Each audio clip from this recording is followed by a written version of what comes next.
America के twin towers में Islamic आतंकवादियों ने हमला किया और हजारों लोगों को मार डाला।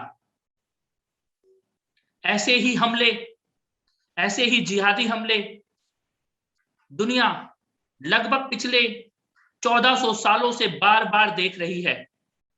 लेकिन 9/11 जो कि मॉडर्न वर्ल्ड में हुआ, टीवी कैमरों की मौजूदगी में हुआ, आज की दुनिया की, आज के लोगों की मेमोरी में उसकी इमेजेस, उसके वीडियो, उसका पेन वो अभी जिंदा है। इसीलिए 9/11 के दिन हमने ये सोचा कि जब दुनिया में सबसे ज्यादा आतंकवाद को जिन लोगों ने झेला है, हिंदुओं ने, भारतीयों ने, हम यूएस के इस पेन को समझते हैं, अमेरिका के इस दर्द को समझते हैं जो आज से 20 साल पहले अमेरिका की धरती पे हुआ। और हम आज यहां पर इकट्ठा हुए हैं उन सभी लोगों को श्रद्धांजलि देने के लिए, याद करने के लिए, नमन करने के लिए। उनके साथ दुनिया के सभी ऐसे लोग जो आतंक से पीड़ित हैं और जो आतंक से लड़ना चाहते हैं, जो आतंक के खिलाफ हैं, उन सभी लोगों की आवाज में भारत के और भारत वासियों के, पूरी दुनिया में बैठे हुए भारतवंशियों की आवाज को मिलाते हुए आज का ये कार्यक्रम हम लोगों ने आयोजित किया है। Look at least who was involved in the 9/11. Where was Osama bin Laden was killed? In which country? How far he was from the Pakistan ISI's headquarters? And who was sheltering them? Who was training them? And it's not over yet. Let's not forget 9/11. If this is the way, if we will be sleeping with the enemy, if the US is not going to, our elite, our politicians, US politicians are not going to learn the lesson, and we are just waiting and watching for the another 9/11, and root cause going to be the Pakistan. Number two, because Pakistan can never be loyal to anybody. They are not even loyal to their own people. That deep state of the Pakistan, the army, they are, if there is a suffering going within the Pakistan, the whole world needs to know. And they can compromise. They don't have a dignity. They can compromise. They can go low. What, like, you cannot even imagine. And look, what is China doing with the Uyghur Muslim? They are the Muslim too. And they are talking about the Islamic Republic of Pakistan, this and that, all like that. But on the other side, they ignore. They cannot even raise the voice. Because when your main job every day is the begging ball, you just beg. When the American is throwing the dollar, it's my dollar. I'm the taxpayer in the US, it's my money. When they used to get used to, today it is America. If America, no, tomorrow it's maybe going to be the China. And they want to be in the center of the whole Islamic Republic and all these countries. And they just know how to blackmail the other country. And they're gonna continue. And we have to tell the whole world, as India is doing, we have to convey the message. And now the whole world knows what is the Islamic fundamentals terrorism is doing. But on the other side, you say, at least as 40 university, they are talking about the Hindu Thawa. And you ask anybody, Khalistani, this and that, they're going to show if there is any root cause of the problem in this world, it is a RSS or it is a Hindu Thawa. And the whole world know where the terrorism, the centers are, where the training is going on. Nobody want to talk about it.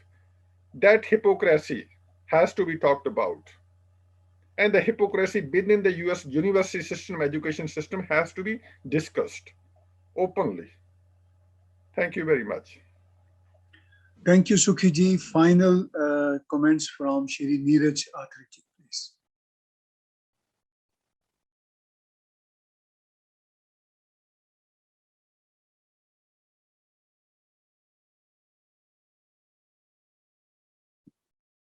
Neeraj, please.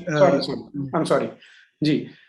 We just have to unmask this ideology, which is being masquerading as religion of peace. For the general population, what we need to do is remove that mask, show what it actually stands for, and that should serve our purpose. And while doing so, we just have to take care that we keep two issues separate: Muslims and Islam. A Muslim can be good, can be bad, depending on the kind of ideology he or she has been fed since his childhood. But let us focus on Islam, because that is the software which is responsible for the problems which the entire world is facing. And I don't think it should be very tough once we start just unmasking the reality of this ideology. That should serve the purpose. That is what I would say. Thank you very much, Neeraj. With those conclusive remarks, I really thank all participants and listeners of this conference, Dismantling Global Islamic Communist Jihad. Our first session is over. Now I would like to hand over podium to the moderator of second panel discussion, which is titled Moderate Islam, Reality or Myth. It's a very interesting title and very close to my heart. And I would love to listen everyone's remarks. Welcome to the moderator for the second panel discussion.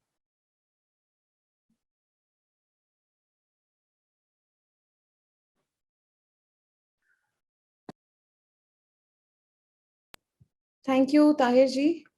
We are just going on to the second panel. And I think we will first start with Meenakshi-ji. Meenakshi-ji, I would just give an introduction to everybody listening. Meenakshi-ji has been a powerhouse speaker on Sangam Talks and many other platforms.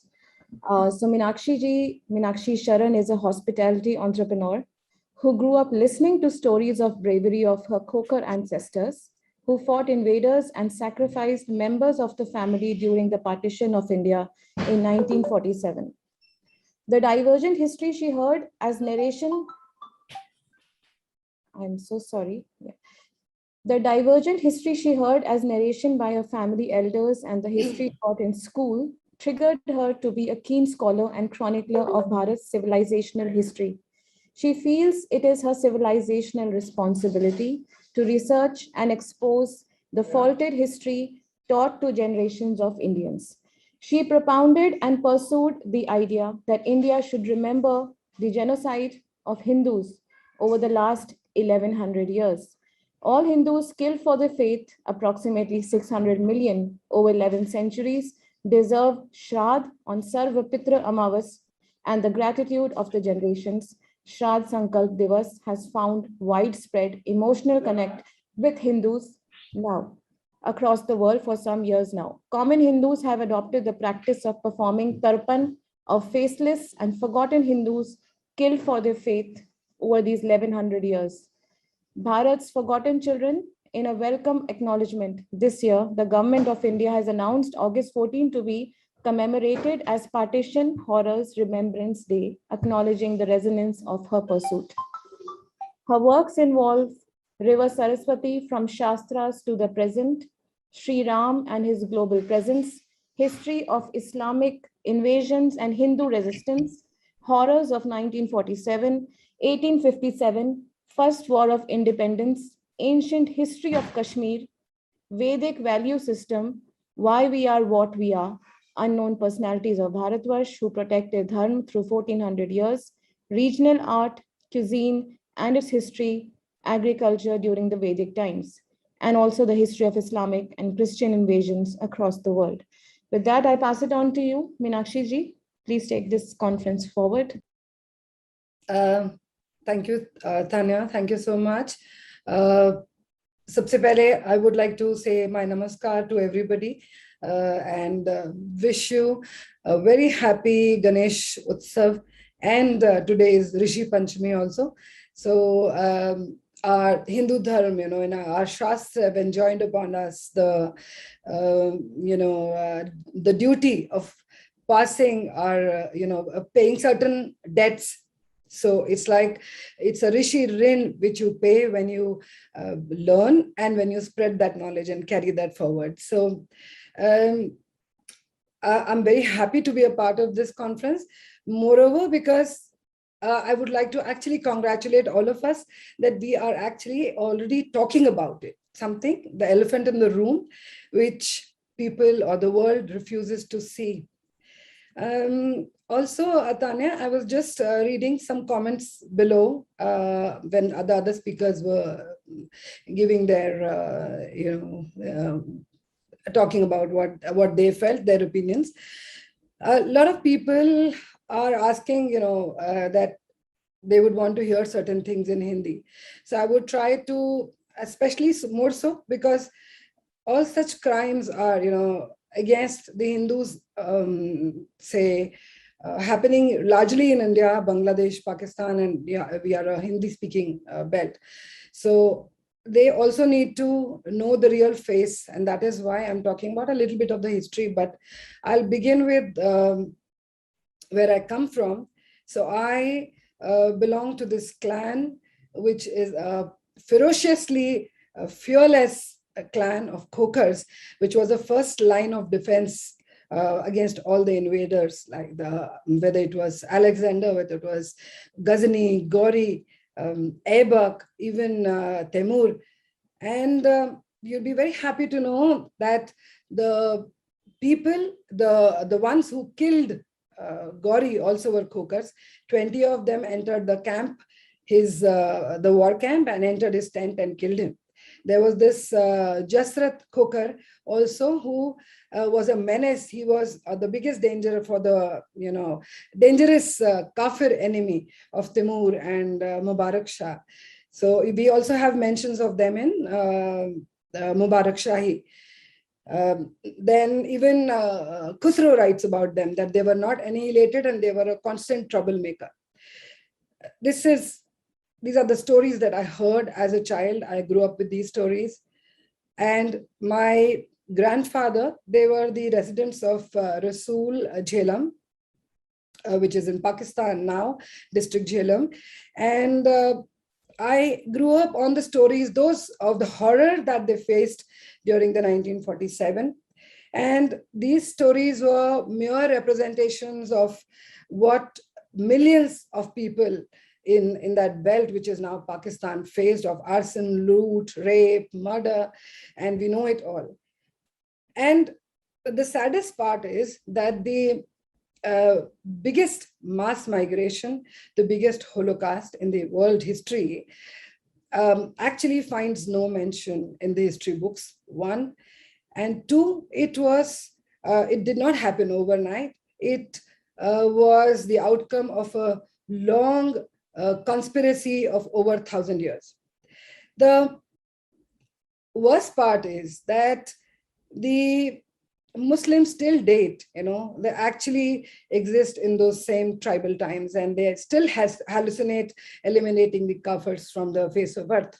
So, abhi, thoda, I will try that.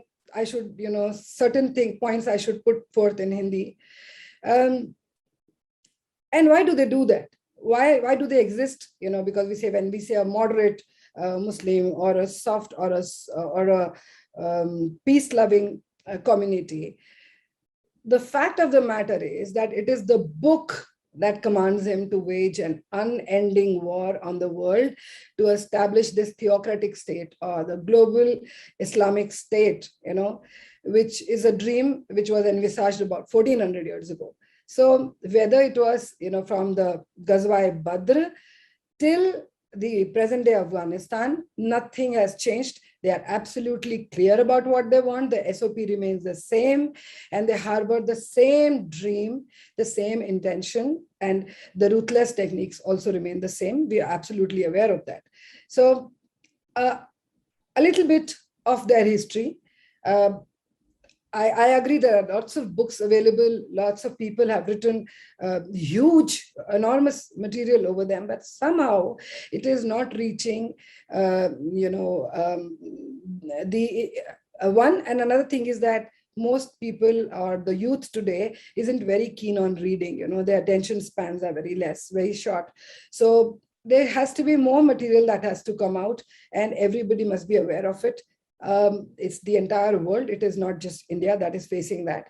So Islam basically is a political cult, that is absolutely clear. And this was established by a man who called himself the messenger and who forced upon his tribe to call him or accept him as a Rasul. This man, the first thing that he did was, the first war that he waged was called Ghazwa-e-Badr, which was on the 17th day of Ramzan, which is the lunar calendar of the Jews. And this first war is called Ghazwa-e-Badr, and it is, he waged this, it was unprovoked, और ये था on his own cousin, the same family, the same Quraysh clan, who were very wealthy and also the custodians of Kaaba. So this was the first war, and this man in 8 years, that is 622 to 630, he waged about 64 such ghazwas. So why should the present day Muslims not emulate, or why should they not follow? Because the book has over 100 verses to convince a Muslim to do so. I'll just read a few. There's this verse 2.193, which says, Allah made jihad a binding duty for Muslims, whereby they must keep fighting until Islam becomes the sole religion of the earth. Another one, which is 911, which says, Allah has purchased the life of believers who must engage in jihad and slay and be slain, maro or maro, just to, and be constantly engaged in jihad, kyunki aapko ye karna hi hai, this is what your book says. Then Allah also commands all the Muslims to plunder the wealth of infidels in jihad. Aapko hak hai, adhikar hai, you can take their wealth.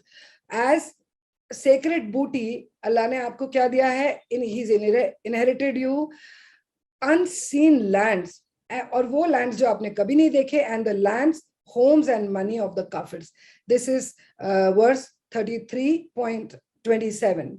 And 8.41 says, and out of the booty that you acquire, जो आप लूट में से इकट्ठा करते हो, उसका 1/5 share जो है, वो अल्लाह ने assign किया है to the messenger, यानी the prophet himself.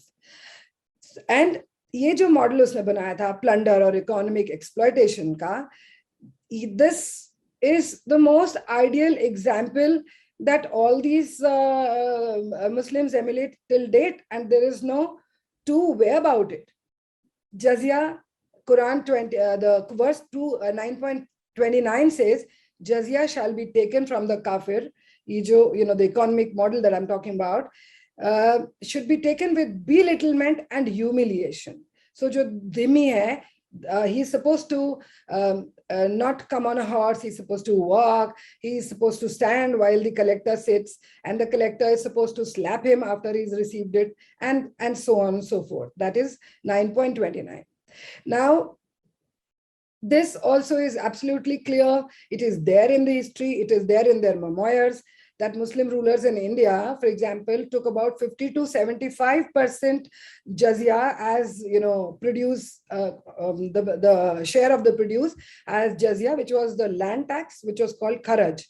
And as recent as 1946, also in Noakhali, when they converted about 95% of the Hindu population, they took jizya from them. In 1920, they actually, during the Mufla riots, there was this man called Kunja Ahmad Haji, who created a Sharia control state in the region of Kerala, and he also extracted jizya from the people. Or he also sold the Hindu women to Arabs. Now, what if these are the examples that we have? What is halal economics? That also happens to be, in my opinion, the same, absolutely same. Just the the modus operandi remains the same. The face of it changes. Now, also the book will be clearly state karti hai, the prophet kept most beautiful women for himself. जो लूट में से बूटी में से उसका भी और जो बाकी थी he would उनको वो distribute कर देते थे to his the raiders, और किसी को जो और बचती थी they would sell them for horses, for weapons and all. So I will just read a couple of those also from his first biographer Ibn Ishaq, Tarikh-e-Tehri. He says, spoils of battle, including women and children, were divided among the Muslims as a part of his share. And he says, as a part of his share, Apostle selected Raina as part of his beauty. So he would also select the most beautiful women. And again, he says, Apostle sent Saad bin Ziyad al-Sari to Najd with women of Banu Qurayza, taken as captive after slaughtering their men in the market of Medina, and sold them for horses and weapons. So women were also sold for, they were also a tool for generating money. This never-ending war that they have imposed on the world, the barbaric, regressive cult. So what I feel, or whatever I have understood, whatever I have read and studied, there is, no moderate, soft, or whatever Muslim or peaceful Muslim. A Muslim is a Muslim because he must live within the framework of Islam. And if he doesn't, he's a kafir. So he must abide by Sharia. Simple words mein agar kaha jaye, so Sharia is the law of Allah. He has to follow the book. और उसको सुन्ना कहते हैं, उसको जो prophet के deeds को emulate करना. He has to ape, he's supposed to ape and copy whatever the prophet did. That is why, and that is Sharia. और अगर वो Sharia follow नहीं करता, तो he's no more a Muslim, moderate or peaceful or whatever. So couple of quotes from that, 24.42, 34.1, वो कहती है किताब के क्योंकि उसको किताब भी follow करना है. तो किताब कहती है कि heaven, earth and all on it belongs to Allah. Then 6.165 says, Allah made Muslims inheritors of the earth. And 2.55 says, He has promised Muslims to make them rulers of the earth. When the book is saying that, which moderate Muslim or a so-called peaceful Muslim would deny this? And if at all he says that it is misinterpretation, so let him only explain it to us. What do these verses mean? Let him come forward and say, no, this is not meant, this is not supposed to be this. And let him defy it. Let him stand up against it. Okay. So he's not a Muslim anymore if he does that. So people, now another example, people of all faiths would worship in the pagan shrine called Kaaba. So we also have his biographer, Ibn Ishaq. He's dedicated pages and is described how that was broken, how the Prophet himself, उसने कैसे सारे idols Kaaba में जो थे 360, उसने कैसे तोड़े, how they were broken, how they were burnt, और कैसे his son-in-law Ali stood on his shoulders to tear off the idol of their god called Hubal. So this also is absolutely clear in the book. Also by there are plenty of verses which have explained that too. Now, if I was to ask, if that is what he did, he broke that and he created the first mosque. Which moderate Muslim or which educated Muslim has ever objected to the breaking of anybody's place of worship, whether it was our Adityastan in Multan, when Sindh and Multan fell, whether it was Ram Janmabhoomi, the Babri dispute, whether it is Kashi Vishwanath, whether it is the Bamia Buddha, who has stood up against it? किसने उसके बारे में खड़े होकर के बोला कि this is wrong? Who has condemned it? So again, I'm just trying to shatter or break in the whatever little given time that I have, all the, with facts and figures, all the impressions or all the ideas that you have of a moderate or a educated Muslim. There are n number of educated Muslims today, we know that very clearly, who are terrorists. Yeah. So huge population also of the Muslims, who are, I'm really sorry to say that, unfortunately, are a parasite on the progressive societies, and they are not educated, and they don't even wish to get educated. Why? Because the book says so. Another quote.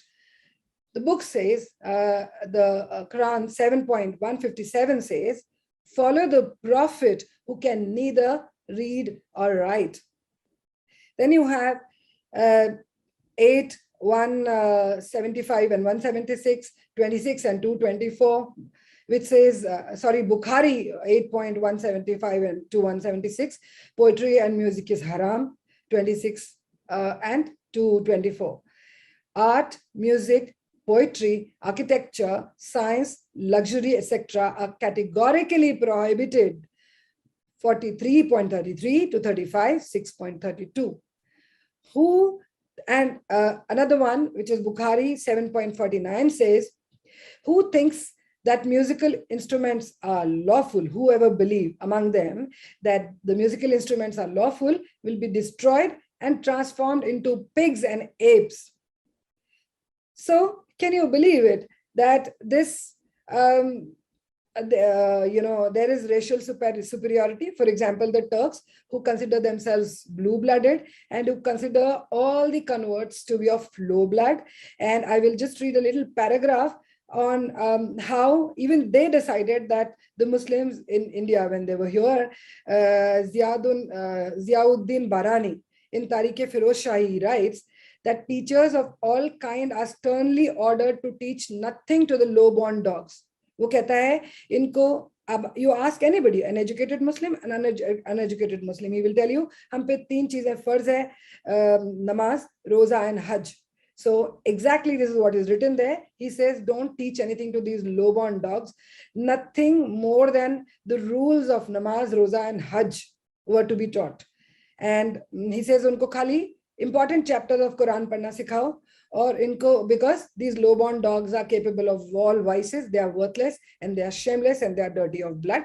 We can clearly see that the Turks till date staunchly are believe in racial superiority.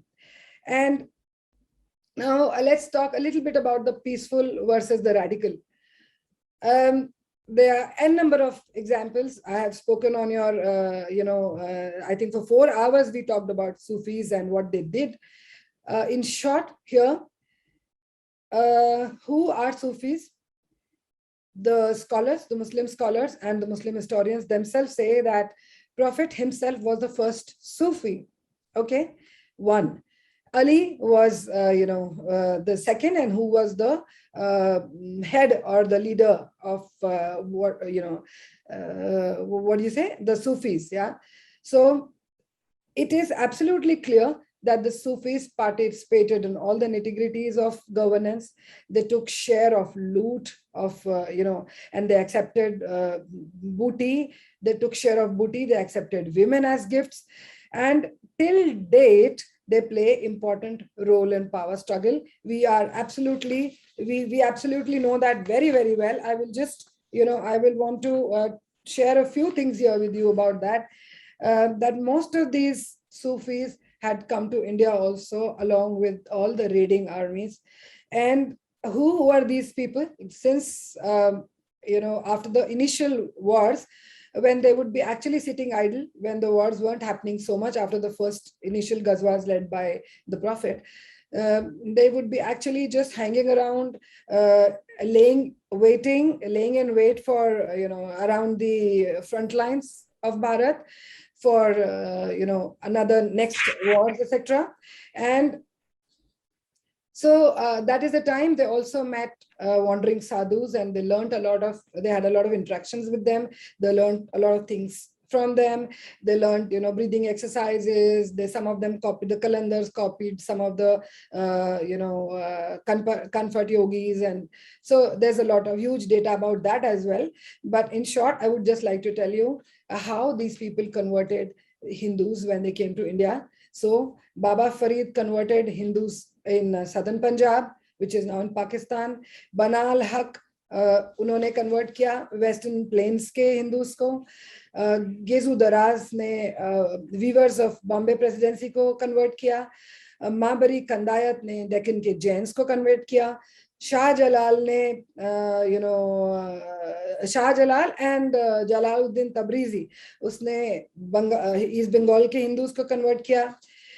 Then how they were a part of the wars or the invasions. Bahanuddin invited Iltutmish to invade India. Ajmer Sufis ने गजनी को मोहम्मद गजनी को invite किया, and he took a promise from them कि उसका नाम always खुतबे में पढ़ा जाएगा on the Friday खुतबा, उसके बदले में he will come and invade India. So Ahmad Sirindi ने declare किया भारत को Darul Islam and Darul Harb both at war, and to become to be made an Islamic state, and he was the first one who had actually emphasized on jizya. Shah वली उल्लाह ने अब्दाली को invite किया, उसके बेटे ने बरेलवी को बनाया, और बरेलवी he appointed बरेलवी ने about 80,000 jihadis. Mind you, in the 18th century अगर 80,000 jihadi बनाए थे, तो what would happen, what would be the numbers be with the kind of rate that they multiply in. I will just take about another 5-7 minutes to finish off. Meenakshi ji, we can come back to you because you've given us a lot of material here to begin our panel. I apologize to my panelists and all the audience. There was a slight glitch due to which we had to start a little late. I would like to formally open this panel of dismantling global Islamic communist jihad. Welcome panelists, welcome audience to this great panel. The panel for now is Moderate Islam, Reality or Myth. Now, we live in times where we are confronted by increasingly frightening headlines telling us about massacres, showing us pictures of women who have acid thrown on their faces, women stoned to death, destruction of heritage, heavily veiled women who have remained anonymous for ages, with only a small window to look into the world. And we certainly see the Islamic State in the news a lot. Afghanistan, Syria, and India reported the highest number of terrorist attacks nationally in 2019. Overall, 2019 saw over 8,300 terrorist attacks worldwide and around 25,000 fatalities from terrorism. In 2020, Afghanistan ranked first on the Global Terrorism Index with a score as high as 9.59. Making it the country that was most affected by terrorism on earth. However, we need to unpack the history and theology of Islam to understand the various nuances that need to go into the making of image of Islam as we have it now, and the image that is the correct picture of Islam. I would like to begin the panel with Dr. Konrad Elst. Dr. Elst is an Indologist and one of the few Westerners to actively defend Hinduism. A soft-spoken man, Dr. Elst is known for his blunt and objective views. He has authored 30 books and was a foreign desk press editor, a foreign policy assistant in the Belgian state, in the Belgian Senate, and a visiting professor at 2 Indian universities. Welcome, Dr. Elst. Dr. Elst, one hears a lot about the different kinds of Islam. How many kinds of Islam are there, and which are the correct ones? And well, yes, it's a very good question. How many kinds of Islam are there? Well, you see, you have a superficial division in several tendencies like Shiism and Sunnism. But ultimately, there's only one Islam. And so there are differences about dots and commas, but the belief that Muhammad was the prophet, that the Quran is the word of God, that is common to them all. And so as the Turkish president Recep Tayyip Erdogan has said, there is only one Islam. It is an insult. It is an insulting imposition of Western values to pretend that there are different kinds of Islam and that one kind of Islam should be promoted over other kinds. So there really is only one Islam. of course, there are people whose behavior, whose writings give occasion to characterizations like extremist and moderate. That is true. But if you look more closely, those are not different kinds of Islam. There is an important analytical difference, and it's very important to insist on this difference in order to understand the question correctly. Namely, the difference is not between extremist and moderate Muslims. No, it is between a strict interpretation of Islam and a weak version of Islam, where Islam is espoused in name, where lip service is paid to Islam, but in fact, many non-Islamic values are brought in. You see, why are people, for example, why are people enthusiastic about music? You see, as the earlier speaker correctly said, music is not Islamic. Just recently, the Taliban in Afghanistan have again murdered or otherwise terrorized several musicians. And so music is un-Islamic because the Prophet couldn't stand music. This probably had to do with his own neurological disorder that explains the hallucinations which he interpreted as hearing the voice of God. Now, of course, that's a deduction that we can make from Islamic scripture. None of us was present there, so this is a hypothesis. But at any rate, the Prophet disapproved of music. And so, because Islam consists essentially in imitation of the Prophet, therefore the Taliban or the Ayatollahs in Iran, all serious Muslims, disapprove of music. Music is intrinsically un-Islamic. Now, what to do with all these moderates who do practice music? And you even have specific types of Islamic music or Sufi music, like Qawwali, like Sema, and so they are forms of compromise between Islam and normal human nature. Human nature is naturally inclined to music, to enjoy music, to make music. And so some people born in a Muslim background still have that normal human tendency to music. So those people may, under social pressure, pay lots of emphatic lip service to Islam, but what they are actually doing is un-Islamic and remains un-Islamic. And so if I say music is un-Islamic, then of course some soft brain will come in between and say, oh, but I have a neighbor and he's a great singer and he's a fervent Muslim. Well, you see, he misunderstands. Okay, on the one hand, he may call himself a Muslim. On the other hand, to the extent that he enjoys music, he's not a Muslim, he's just a human being. So that distinction should always be carefully made. You see, this behavior, like, for instance, music, like tolerance of other religions, for example, which indeed you do find among many Indian Muslims. You see, they can perfectly tolerate having a Jain neighbor or a Sikh neighbor or whatever. That is just a human tendency. That's not Islamic. And indeed, in Islam, you have always movements to promote real Islam, to fight these soft, these humanistic tendencies. Like in India, you have the Tabligh movement.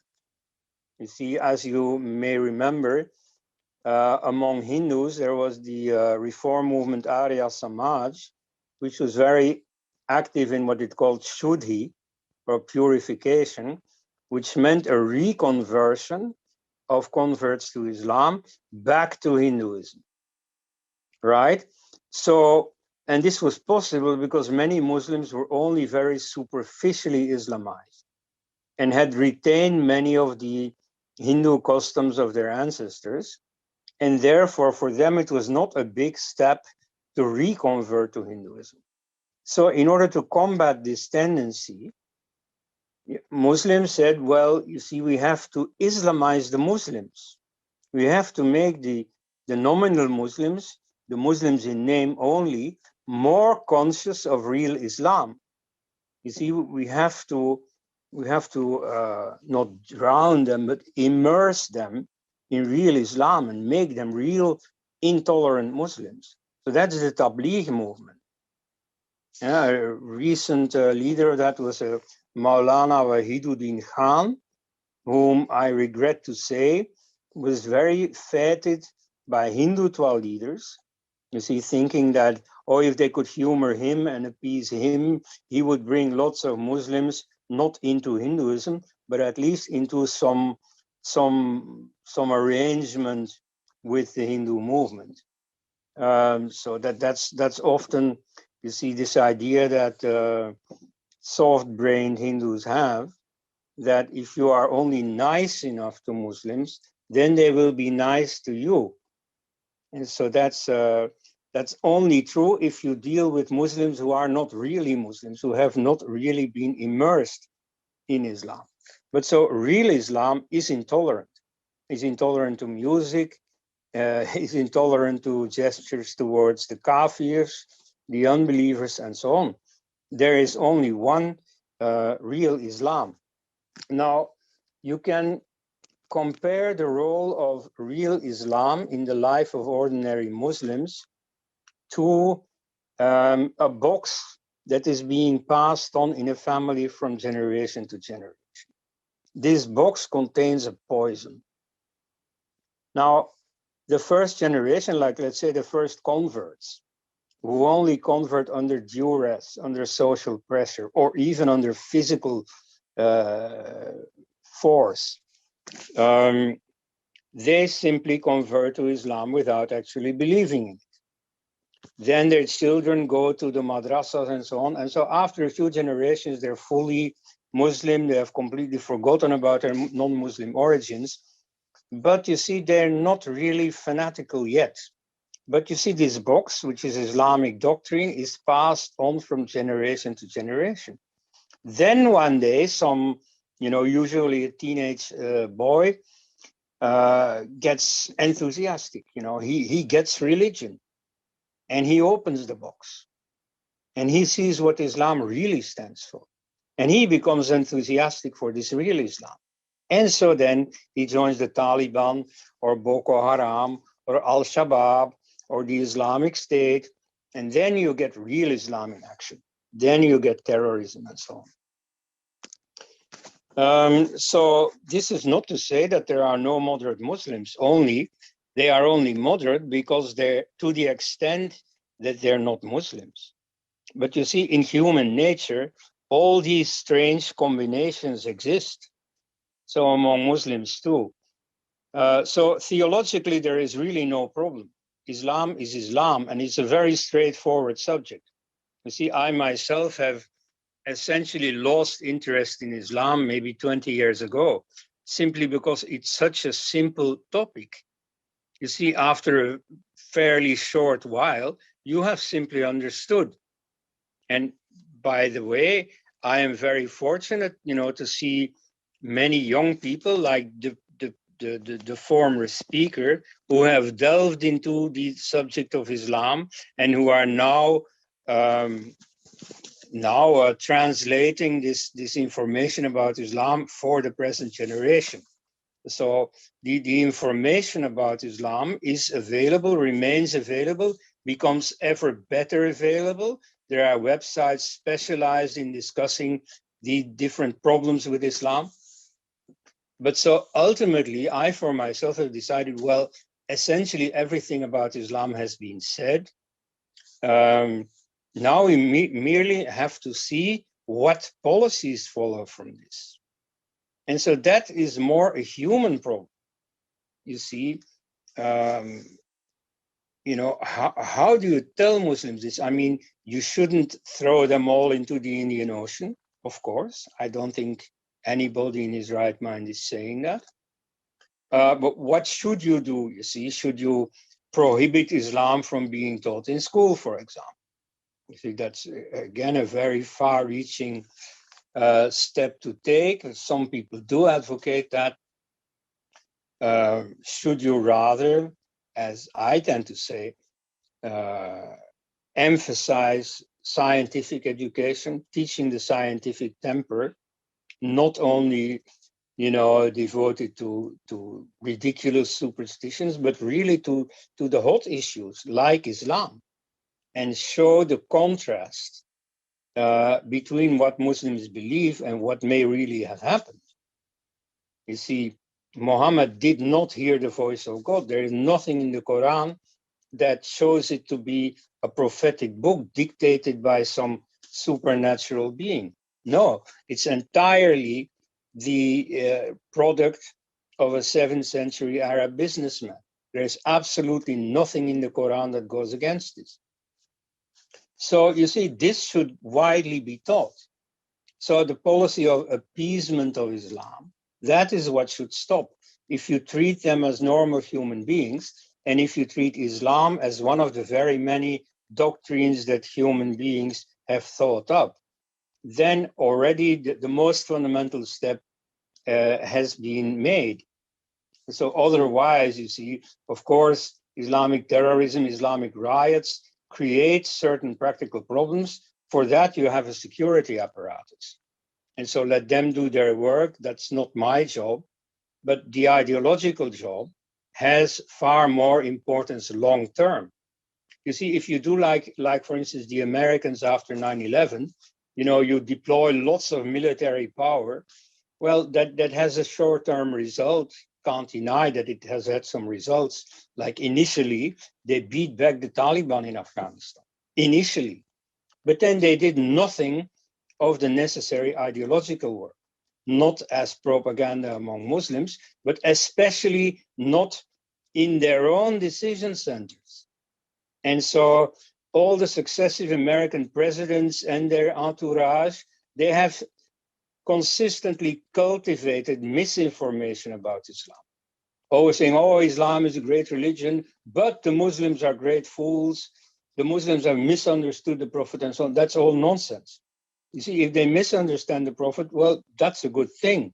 You see, if they take the Prophet seriously and follow his example, just like the Prophet destroyed all the statues in the Kaaba when he transformed this pagan place of pilgrimage into an Islamic place of pilgrimage. That way, all the Muslim conquerors, Aurangzeb and so on, Mahmud Ghaznavi and so on, they have destroyed Hindu temples. Or the Taliban have destroyed the Buddhas of Bamiyan and so on. That's because they take the example of the Prophet serious. So that's the real problem. If policymakers in America or indeed in India had understood that, they would have made big strides towards solving the problem. That unfortunately has not happened, but that's what I keep working on. Right. So essentially, to quickly answer your question, there are moderates within the Muslim world, but that is to the extent that they are not Muslims. You can, well, yeah, one final comparison. The effect of alcohol on people, particularly on driving. You see, some people, they can drink themselves totally drunk and then take their car and drive home safely. Somehow they know how to pull it off. Other people, by contrast, they may have drunk very little or they may have drunk nothing at all. No matter what you do, they are a danger on the road. That's very well said. But between these two extremes, for most people, obviously, alcohol has a negative effect on your driving capacity. So similarly, the Islamic doctrine has a negative, a fanaticizing effect on your attitude towards other human beings. Right. So thanks for your attention.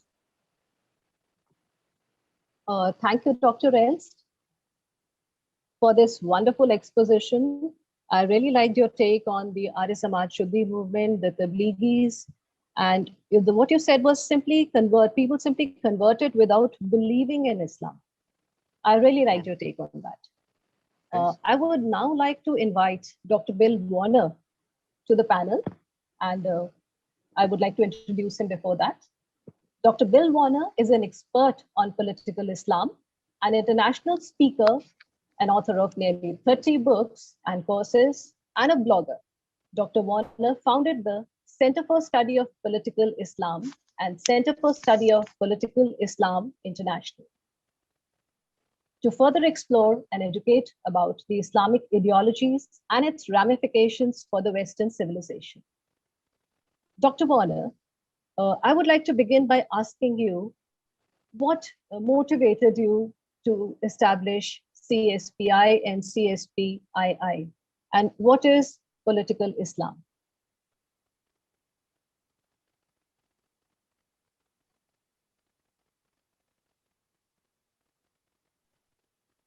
Dr. Warner, you'll have to unmute yourself, please. Yes, we can. Sorry about that. When I saw the second plane hit the second tower on September 11th, 2001, I knew that I lived in a nation that didn't know a Hindu from a Sikh, from a Buddhist, from anything else. And I also realized that this would be an ideological war.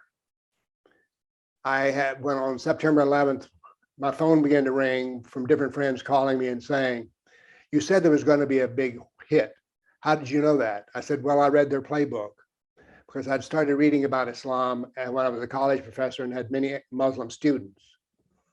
So I'd already read the Quran, then I read Muhammad's life. So when Osama bin Laden called America to Islam, I knew that we were going to get whacked. And indeed, it was a classic. He attacked a financial center in the morning in a surprise attack, just as Muhammad preferred, after he had called them to Islam. So I made it my purpose to make the doctrine of Islam easy to read.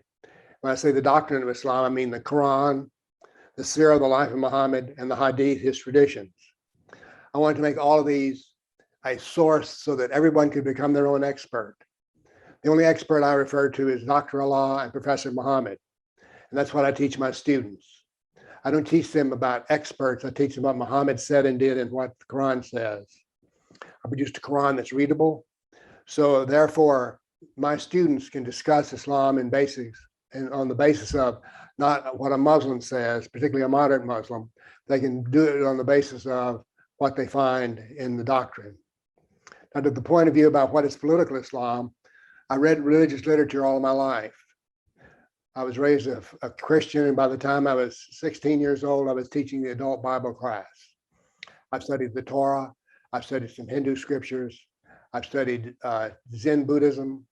So religion is very important to me. It is, although I do not now have a religion, I think it is a good thing because it teaches morals and brings a unity to a nation if done right.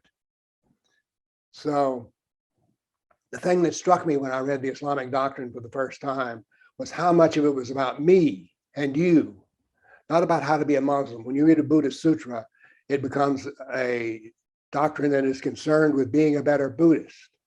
But over half, 51% of the Quran, Sirah, Hadith text is devoted to the kafir.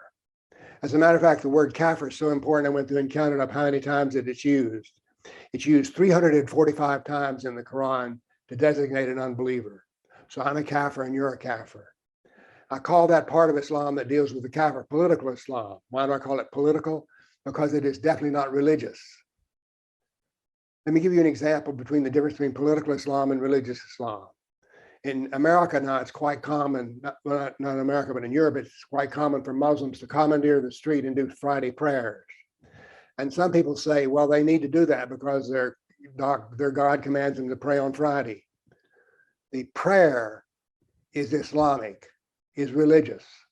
Commandeering the street and shutting down the traffic is a political act. So we need to see that it's the political part of Islam that affects us. I could care less about the religion of Islam. I don't care if they get 72 virgins or whatever else. I simply have no care about their religion whatsoever at all, other than to say it's unattractive to me. So what's important about Islam is what it says about you and me. I'd like to add something here about what's important about what we're doing now. We are the 5% talking to ourselves who are a member of the 5%, and what I call the 5%. One of the things that's happened in 20 years since 9/11 is that many people now know the doctrine of Islam. But I find this, the higher you go, the less they know. I literally created this rule because of talking with a general one time about political Islam. He knew absolutely nothing and didn't want to talk about it. But I found that if you talk with soldiers who had been in Iraq or Afghanistan, that they knew more about Islam than the generals did. So we're involved in an ideological war. The only way we're going to win is to convince our leadership the true nature of Islam, which everyone on this panel knows about. So what we have to do is we have to democratize our information so that everyone knows it.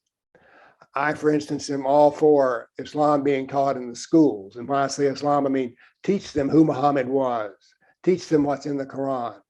Because I found that once people, and by the way, I know a Christian who has converted 2,400 Muslims to Christianity. How does he do it? He has a 2-hour method he uses in which he gets Muslims to educate themselves as to what's in the Quran and who Muhammad was. He does this in a very slow method asking of questions. This is ideological war. Now, most people don't want to know how to convert anybody. So he's been ineffective other than having personal success. But what I'm saying here is that most Muslims know nothing about Islam, and the best way to de-radicalize them, a poor term indeed, is to teach them exactly what is in the Quran. It is my experience that jihadis know the Quran very well. Jihadis understand the doctrine very well. So we need to take the knowledge that we have and make it available to all. And when I say all, in particular, our leaders. This is going to be difficult to do because in the United States, people such as myself are called racist, hater, bigot, Islamophobes. So people don't want to hear me. If I tried to speak on a college campus here in the United States, there would be, if not a riot, at least protest. The United States is slowly giving up on critical thought, which is a tragedy, because the cornerstone of our civilization is what I call the golden rule, treating others as you would be treated. And our intellectual cornerstone is critical thought. We're giving up on critical thought. Now, Muslims' civilization is based on a dualistic ethical principle. That is, you treat another Muslim as a brother, but there are 13 verses in the Quran which say that a Muslim is never a brother or a true friend of a kafir. So that's the nature of Islam, and we need to understand that. So what we have here is a lot of knowledge. We now can— Dr. Warner, yes.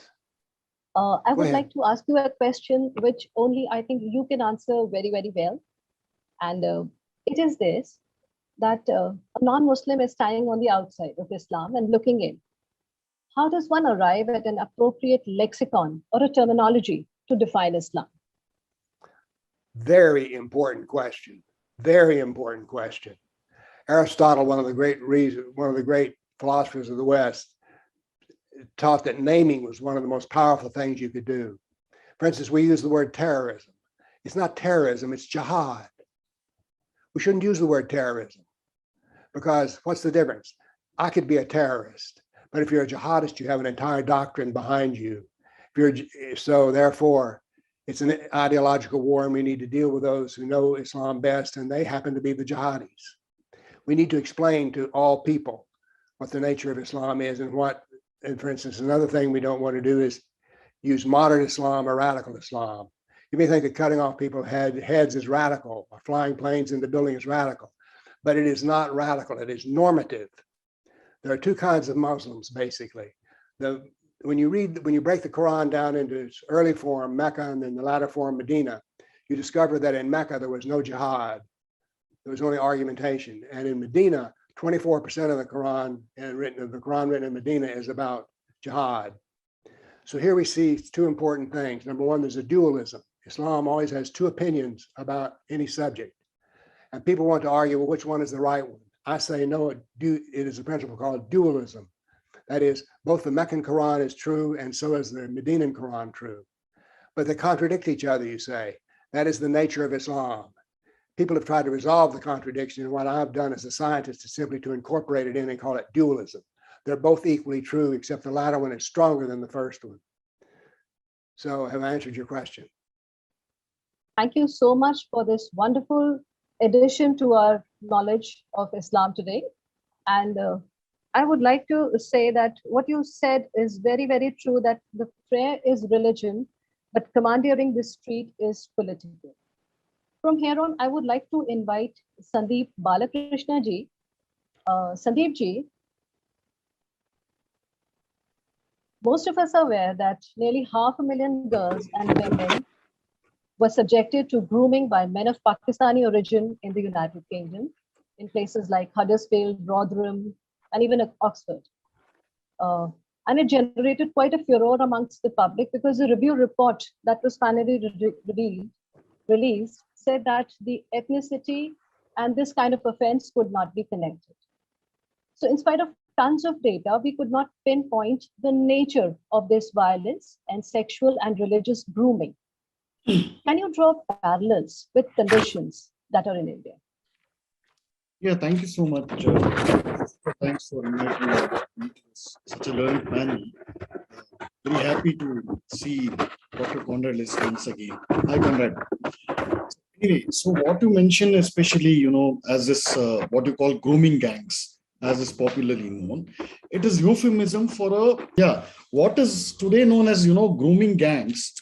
It's nothing new. It is just a new term for a very, very old phenomenon that is, as old as Islam itself.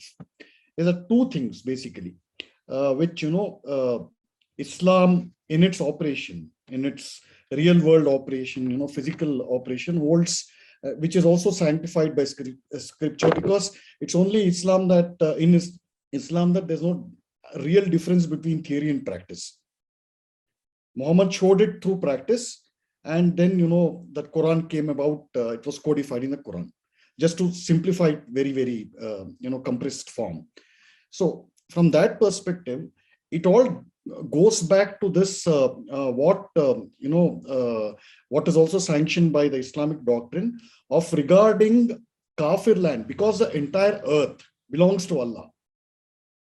And the non-conquered part of the earth, they still haven't seen light and wisdom that only, Islam can bring, which Allah can bring through the message of the so-called prophet, is that two things are primary, which is, enough history has, there's enough historical records on that, is that land and women are prized in Islam.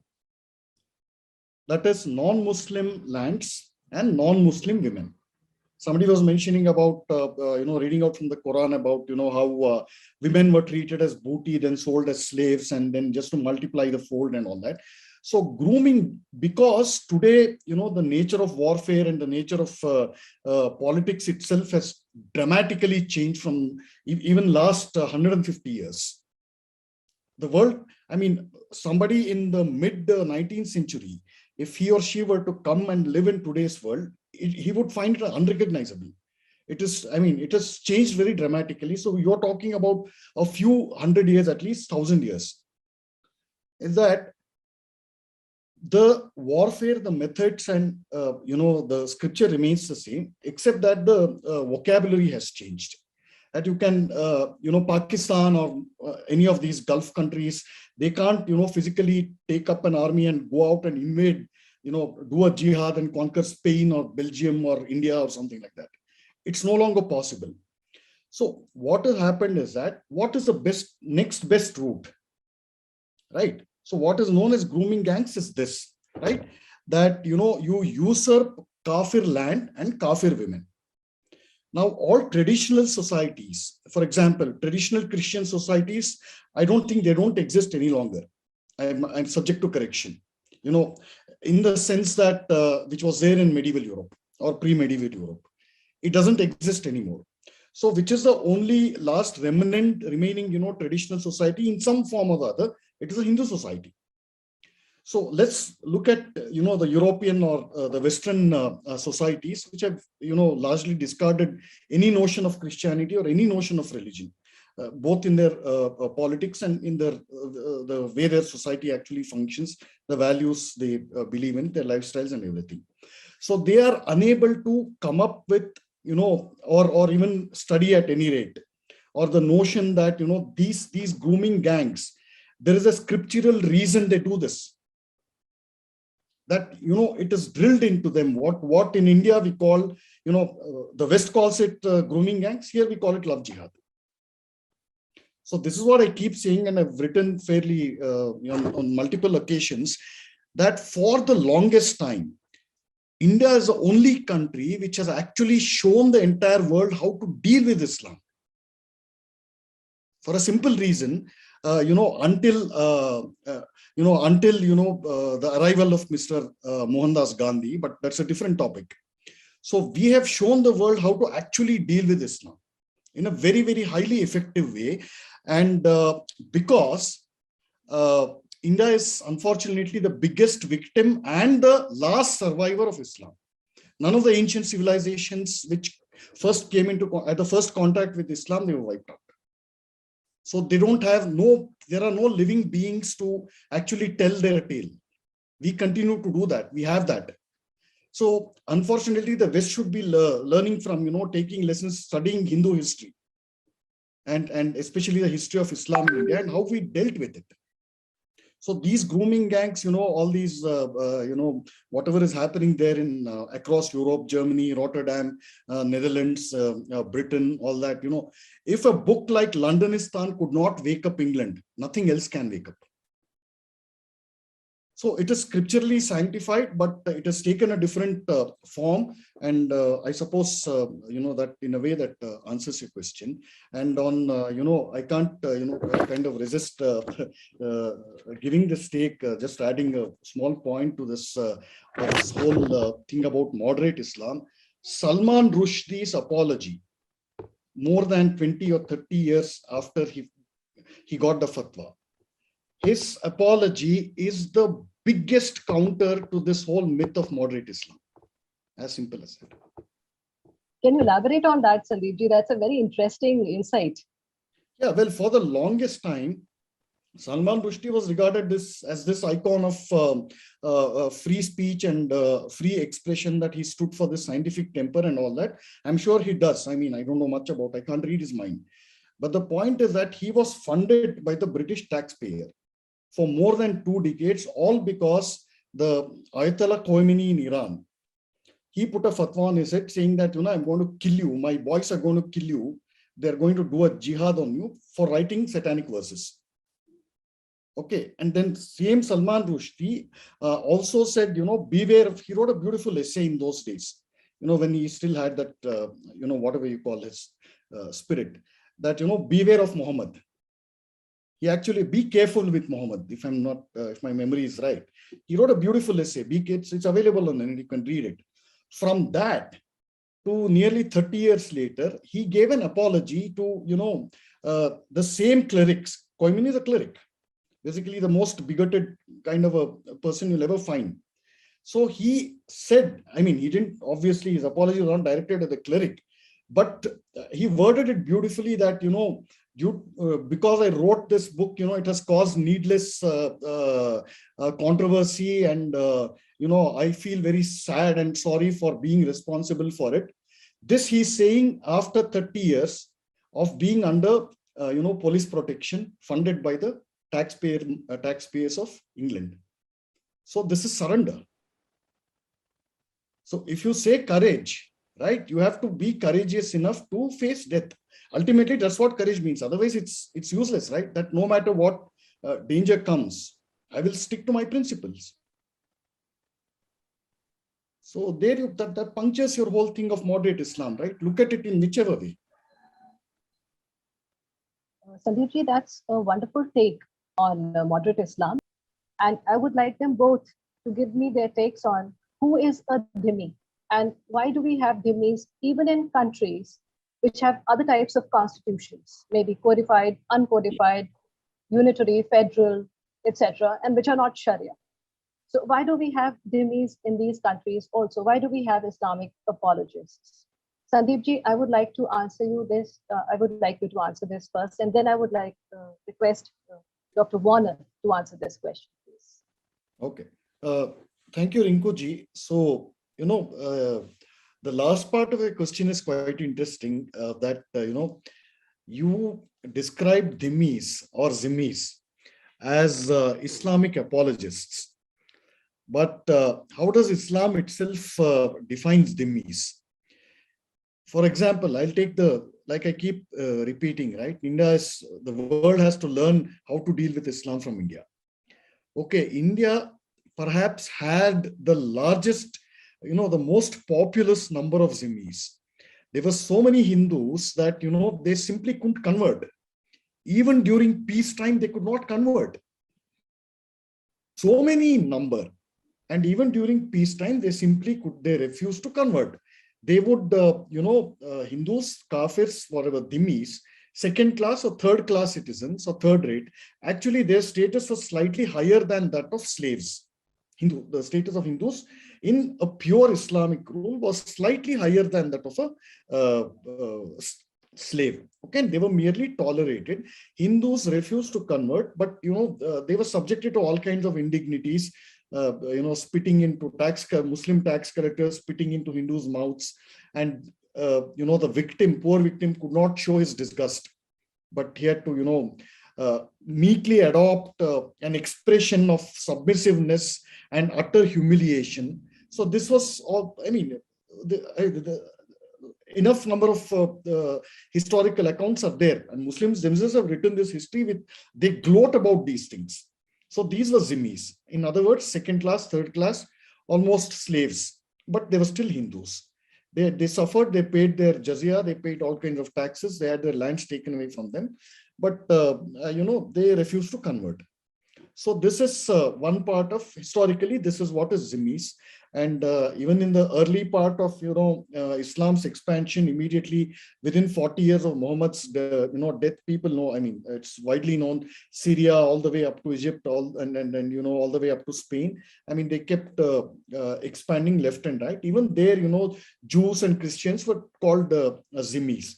So this is zimma or zimmi, second class, third class, whatever, degrading kind of a non-Muslims who were treated like this. So cut to the present time, that, the zimmis that you describe as Islamic apologists, they are anything but zimmis. Historically, at least in the context of Hindu history and Islamic history of India, our zimmis were actually, they had no other go. They did not let go of their ancestral dharma.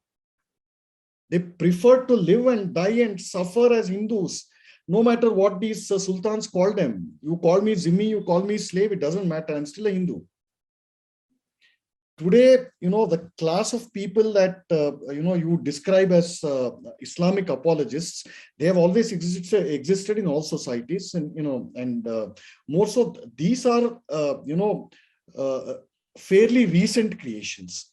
This kind of Islamic Hindus who've become Islamic apologists, especially the worst kind of Islamic apologists here are those who, what is that called? They out-Nawabify the Nawabs themselves.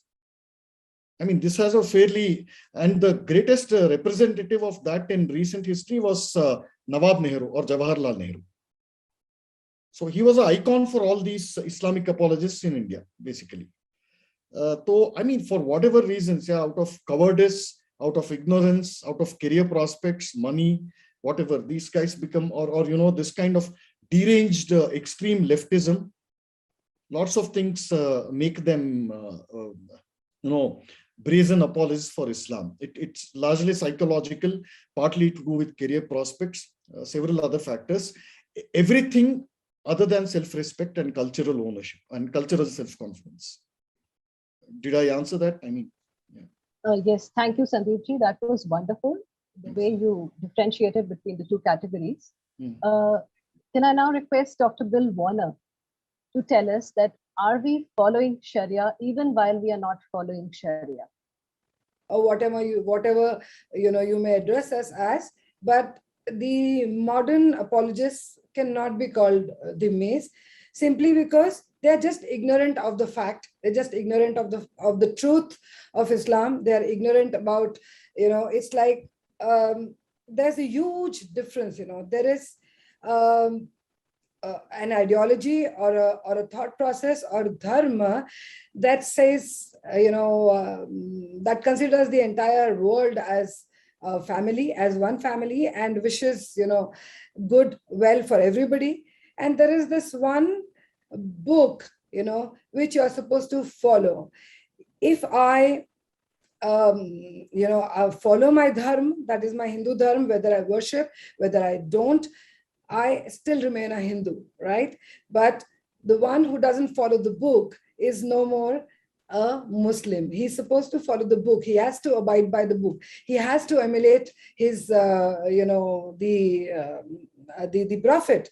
And that is what Sharia is. And that is what, so unless and until they know the difference about between both the things, both the one is a dharma, which is following the cosmic law and abiding by it, and one is just following fancies of a man who legalizes every act of cruelty, every act of whether it is the barbarity, whether it is loot, whether it is rape, whether it is murder, whether it is slavery, whatever. So unless they know the difference, so I do not feel, or I do not think that we should call them zimmis or dhimmis. We can just call them people who are absolutely unaware of what the truth of Islam is. And that is what I try my level best at. So maybe after you're done with somebody else, I'd like to give you a few examples from the personal experiences or the things that I've learned from my family from the 1947 horrors, as well as what Quran has to say about women in Sharia. Meenakshi ji, you can quickly tell us about that in about 5 to 6 minutes or so, if that is enough time. One, that my family comes from that belt. Two of my aunts who were just about 15 and 13 at that time, who had come to India at that time. I'm not getting into the stories of what they went through, what my families went through, both my father's family and my mother's family. But since they had come here and they were like, serving every day, going to the camps, the refugee camps, to serve the people with Red Cross people, to attend to the wounded and all, and the kind of stories that they talked about, the kind of victims that came, the women, how brutally they were attacked, how their body parts were cut, and how they were treated. And both of these aunts of mine, both the Masis, retired from the topmost posts, one from the All India Institute of Medical Sciences in Delhi, and one from the Medical Sciences Hospital in Mehrauli. So we have a lot of data from that. And this, man, the man who creates this book or who creates this law, what the book says is that by the order of Allah, it is the order of Allah, when he marries 13 wives, including the wife of an adopted son, including the 9-year-old. So he is actually legalizing the lecherous behavior. He is legalizing the pedophilia. And there's another fact which most people aren't aware of, Aisha, people know of, but people aren't aware of the followers of Hassan and Hussein, who are the Shias. These boys, the Hassan and Hussein, are the sons of the Persian princes who was captured at the age of 3 and who was gifted to Ali. So he actually, as his concubine when she was just 3, so he actually followed the footsteps of his, his father-in-law. So you have chapters, verse 24 in Quran, which is chapter 4 and verse 24, which talks of muta, which is the temporary marriages. So obviously everything is legalized. Sunnis call it muta, but Sunnis call it misar, and the rest call it muta. You have examples of Zakir Naik, known to have lured women into this, the Hindu women, the poor Hindu women. You have sheikhs coming from UAE to Pakistan and, India for this, Hyderabad. Then you have, 4.34, which says that the women are inferior because Allah has made them so. He's given them advantage over women, and because they spend their money on her, because they, have more knowledge, reason, authority, and as low and as cheap as that Prophet himself says that the best wife is the one who, the moment you look at her, she will please you, and the book says that she will protect herself, her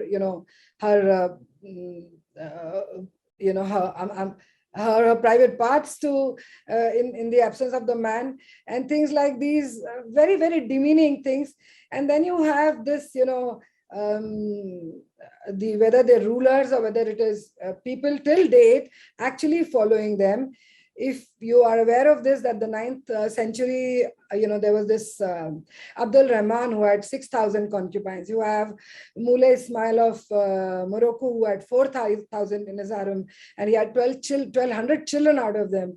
You have, the so-called great Akbar, who had 5,000, Jahangir had 5,000, Shah Jahan had 6,000, The Ottoman sultans had till 1921 their harems full of women.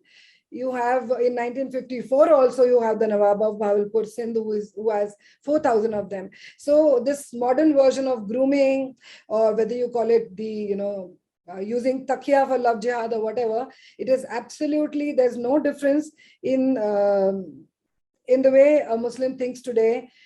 Whatever acts he does, and women, for that matter, cannot even call their polygamous husbands as cheat. That is haram.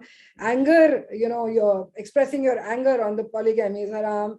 Marrying a non-Muslim is haram. So all this adds to the demographic changes in any part of the world. And these, invaders also, following their prophet, they captured lands, they invaded, they enslaved, people.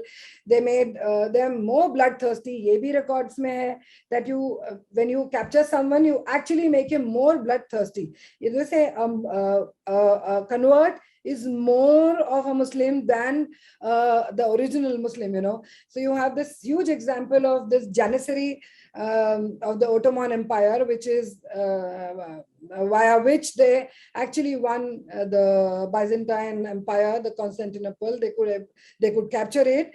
So they would, capture about 8-10-year-old boys and castrate them or not castrate them, and they would actually train them to be fierce jihadis, and they used the people of a land to actually defeat the people of the same land, the natives of the same land. So this is what even Firoz Shah Tughlaq did, in India. So he had about 2 lakh slave boys. So there are many such examples, it's like an endless discussion. But in my opinion, as to whatever I understood, whatever I learned, also, since we are into hotel and we have a lot of, hotel industry, we have a lot of people, a lot of Muslim, especially in Bombay, a lot of women coming to us every day for jobs, and 99.9% of them are uneducated. They're young and divorced, a mother of 2 at the age of 20. Half of them, some also burned, physically assaulted. So this is the kind of and whatever you may try, it is very difficult till you take the book out of, this is my opinion, till you take the book out of a Muslim, he will remain a Muslim because that is what he's supposed to do. And that is what his book asks him to do, to emulate or to follow the deeds, each and every act of the Prophet. If you believe him, then you are a Muslim. If you do not believe him, you are a kafir. You are in just another somebody like us. So unless they're educated and brought out of that entire thing, it's an impossible situation. And I think this has to go. The message has to go in public more and more, and the people have to be educated on what that book is, what that cult is, and what is it out to do to the world. Thank you for this encroachment of political Islam into the categories that exist in India? Very, very briefly. Yeah, so hope right now the audio is perfect. It is. Yeah. So, left, which really exists right now, is completely based on doctrine of anti-majoritarianism. That is how they work. Wherever they will be, they will try to just dismantle the majoritarian idea, because left comes from a concept of it's like an equation. That equation is that from that equation, if you remove that constant of atrocity or the class struggle, then that equation fails drastically. So for that equation to work, the class struggle needs to go on and on. So then when the class struggle needs to go on and on, it depends on the classes which they are trying to make. Now, when it comes to India or the subcontinent per se, or rather we should just focus on India right now, it is the Hindus who are the majority of the people. And by nature, they have been, whatever you may like to call them, docile, or someone who at least for certain centuries have not been that reactive to the situation, that, sab chalta hai wala attitude has really carried on forward. This is a truth, and there is no denial to it. I accept it completely. And when this happens, they will try to really bring down the Hindu ideas, or the idea which is the majoritarianism, because they go back to the focus, their focus goes back to the cultural Marxism, or if you want to pick the deconstructivism of Derrida, which Derrida's works were more of radical Marxism, what we can say, from which the postmodernism takes a lot of clues from. So it's based on the idea of that the society is based on the customs, traditions, or created by the wealthy people. It has nothing to do with any other essence than the wealthy people or the majority of the people who really set the parameter. So for the left to work and this the class struggle to go on and on, this majority needs to be brought down. And in order to bring down the majority in India, it's definitely Hindus. And like Ambedkar had categorized all the dharmic faiths of India under the Hindu category that time when he put it across in the constitution. So it really affects all of them, whether it's the Buddhists, whether it's the Sikh, or each and everyone coming from the Indic faith.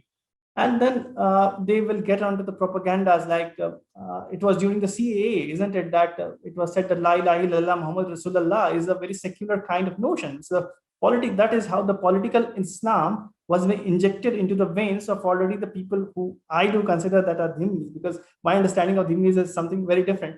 So they got carried away, and we saw a lot of tweets and a lot of articles and a lot of things which happened around it. So that was one of the case. Then again, you see a lot of opposition to the whole fractions of Hindutva, which comes from the so-called left. Now, if we just pick one of the peg of this whole narrative, they say Andhra Tuske. Now, the people are saying that they are trying to dismantle Hindutva. Fair enough. Like many say that Hindutva is all about the Hindu nationalism. Okay, take it away. Now, but they say that we are very happy with the Hinduism because Hinduism is something which is very pluralistic and it is a very pure form of religion and whatnot. They say good about it when it comes to the tweets and the things.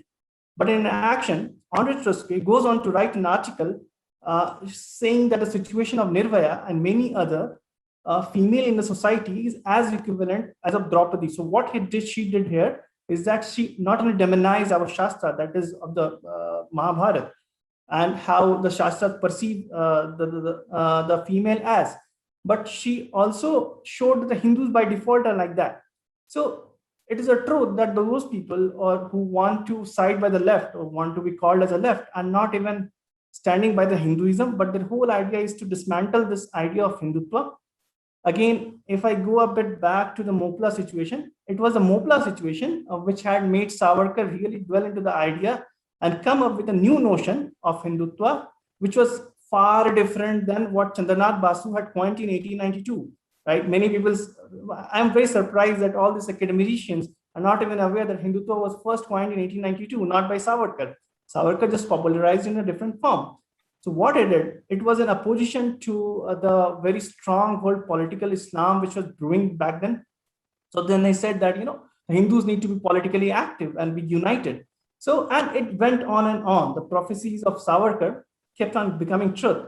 And right now, if you remove this quotient of Hindutva, that is when this political Islam will step in, because a Hindutva is a kind of barrier to them. And it really sets a case very right for, like, for example, we are right now, Andre Tuskey is talking extensively, has been talking extensively about Aurangzeb. Now, she's a female. She talks about the atrocity by Hindus upon the female, quoting our Shastras. But she is fangirl of Aurangzeb, whose own Fatwa Alamgiri extensively talks about the sex slavery and whatnot. So even if you're a rational one, a true left one, like anti-religion or per se, then that is how you need to work on. But it's not about left or right too. They will turn into a rightist where needed. They will turn into a leftist when needed. But the whole idea is to bring down the majoritarian force which exists as a cultural safeguarder of a particular nation or a society. So this assault is this idea to go hand in hand with the Islam is no sympathy to the Islam, because the Muslims are most persecuted by the communists. You look at the Soviet, you look at China. So that's how the case is. So we all are not living in a fool of paradise. Internet has really brought the things so open to us. A lot of texts are there. So we are completely aware of what is there on the ground. True, true. That's very well said, Abhasji. And that kind of brings us to the summation of this panel also. And you've already summed it up for me. The Islamist communist jihad, you have done it so well for me. Thank you so much. Now it's time for the next panel, and the organizers are telling me to wind up. I wonder if there are any questions from the audience. As of now, we don't have any, Rinkuji. All right, Tanya, thank you so much. So we'll just wind up this panel, and I'd say just this bit, that censoring ourselves to please the Islamists, the pro-Islamists, or the radical Islamists, or the moderate Islamists is an underhanded subversion of democracy and an attack on free speech and jihad of the pen and the tongue, which operates through our own hands. And without free speech, you no longer have a republic or a democracy. What you have is only a tyranny. With this, I would like to wind up this panel. I would like to thank Dr. Conrad Ailes, Dr. Bill Warner, Sri Sandeep Balakrishna, Sri Abhas Mabayarji, and Sushri Meenakshi Sharanji. Thank you, organizers. Thank you so much. Namaskar. Jai Hind, Jai Bharat. Thank you, everybody. Before we move on to Tahirji to take on the third panel, I just want everybody to know that we have around 3,000 people watching this on all the platforms that we are streaming live, and also more than 10,000 tweets on #dismantling jihad. So this is a wonderful feat, and thank you all for making this possible. I'll pass it on to Tahirji now. Tahirji, please take over. Thank you very much, and thank you very much, Dr. Rinko ji, for moderating. Wonderful. Hello, thank you very much, Dr. Rinko ji, for moderating a wonderful session.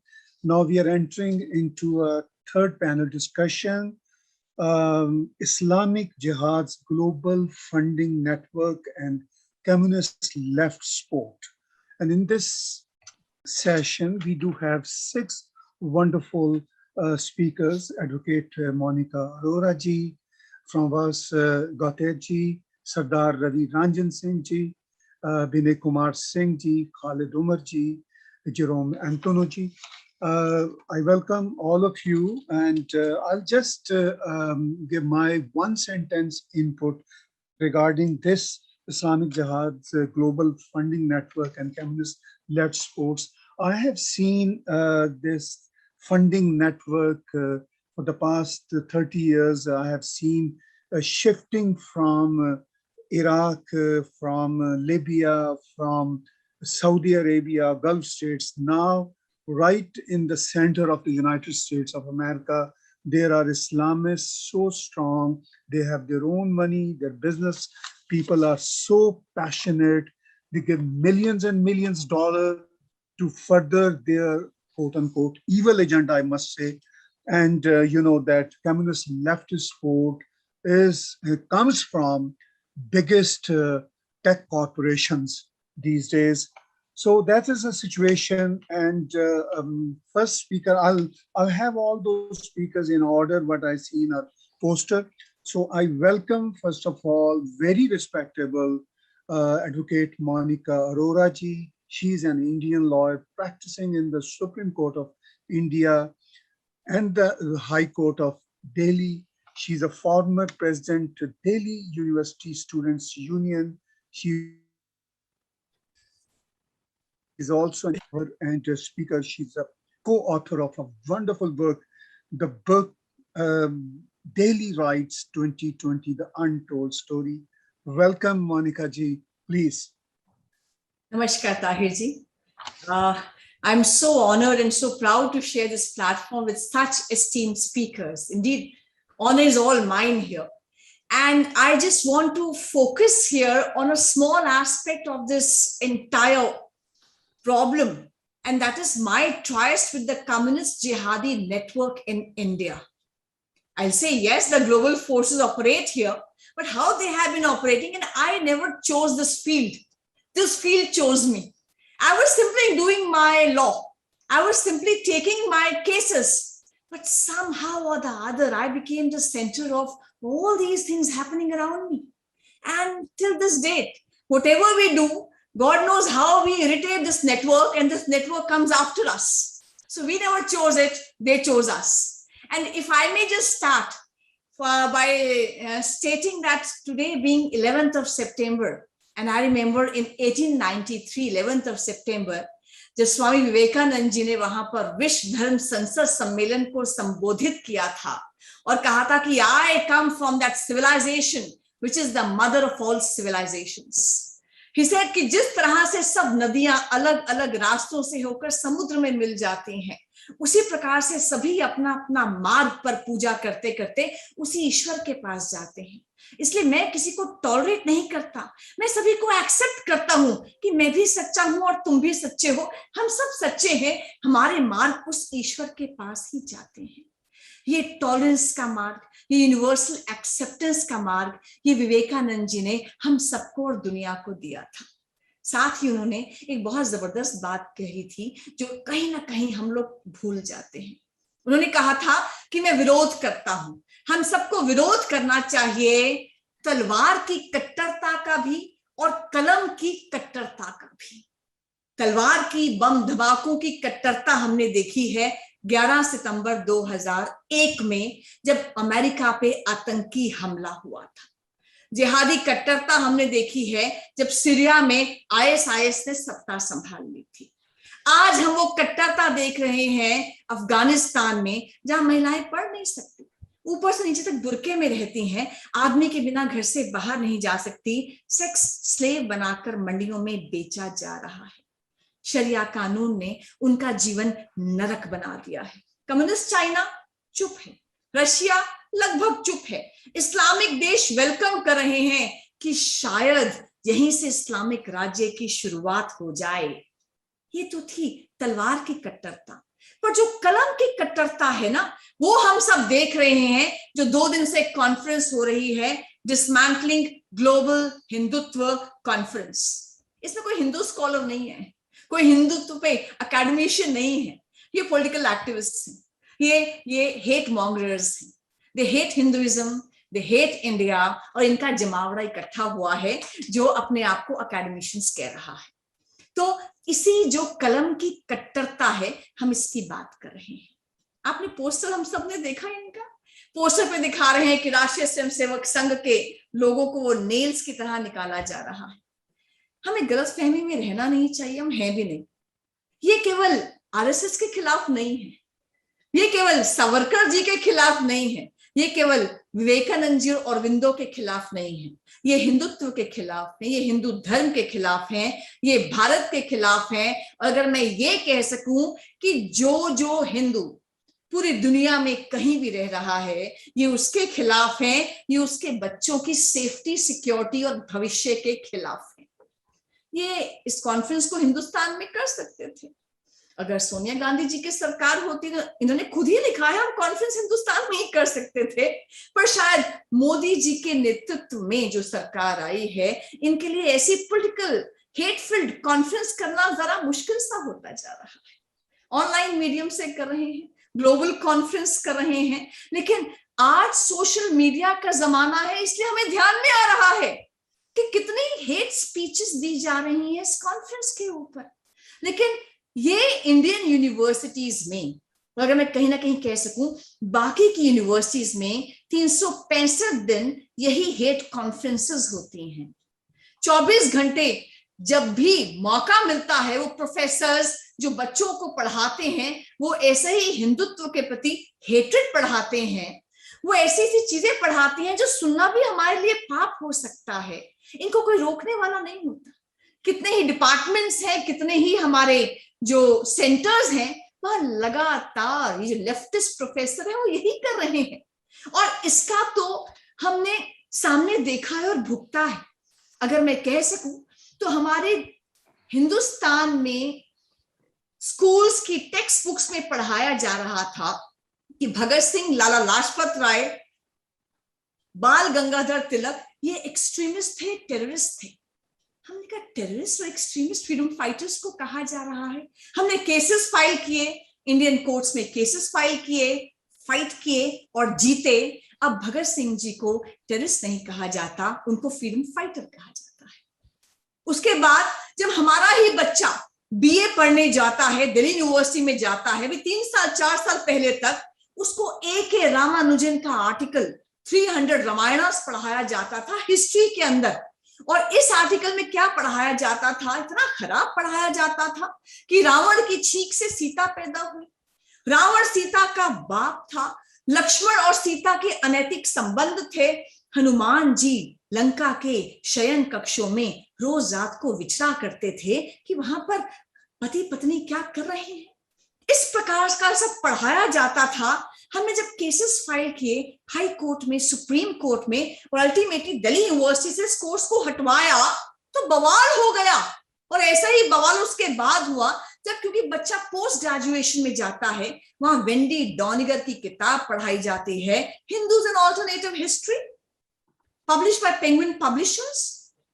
वो ये नहीं बताएंगे कि पढ़ाया क्या जा रहा है, वो बताएंगे Wendy Doniger such a good scholar, you know she is a scholar in Hindutva. अरे पढ़ा क्या रही है, ये इंपॉर्टेंट है ना।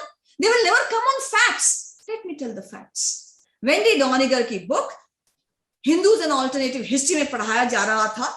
विवेकानंद जी और गांधी जी से कहा गया आप भोजन में क्या खाएंगे, उन्होंने कहा गौ मांस परोसा जाए, सर्व अस beef.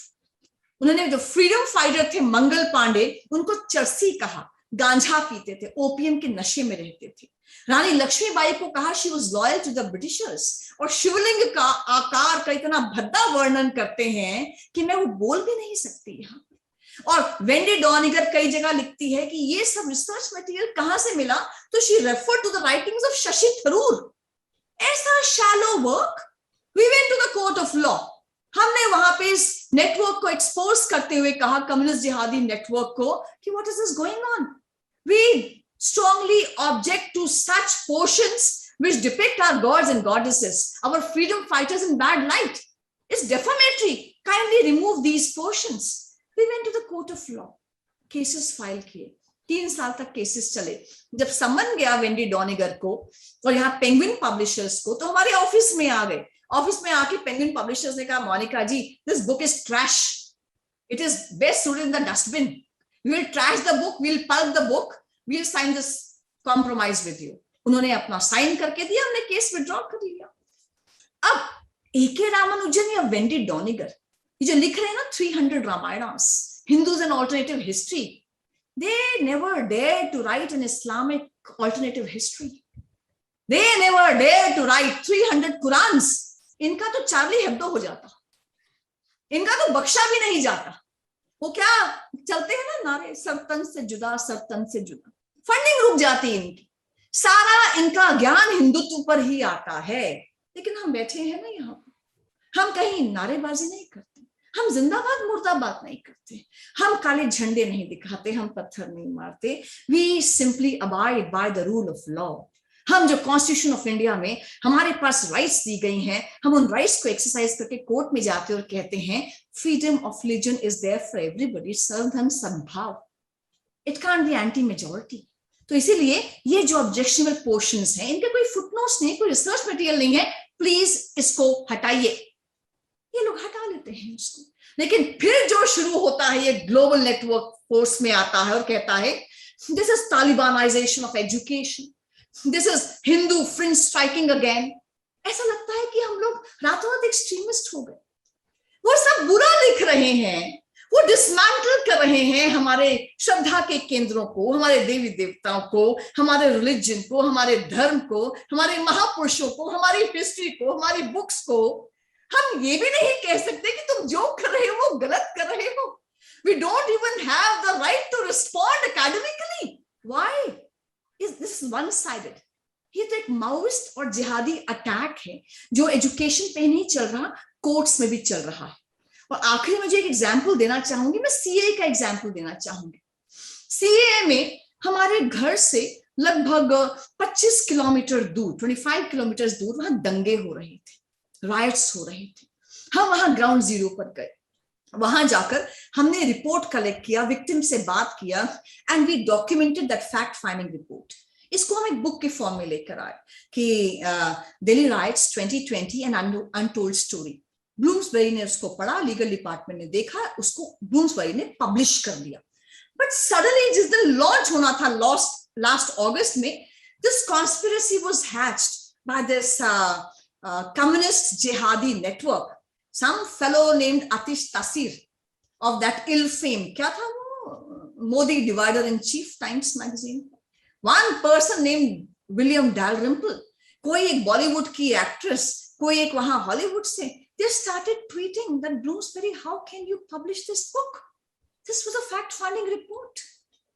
You can say it is good, it is bad, you can find it truth reading worthy, or you can dump it. But how can you cancel a book? This is book jihad going on, and they practically, Bloomsbury succumbed to their pressure.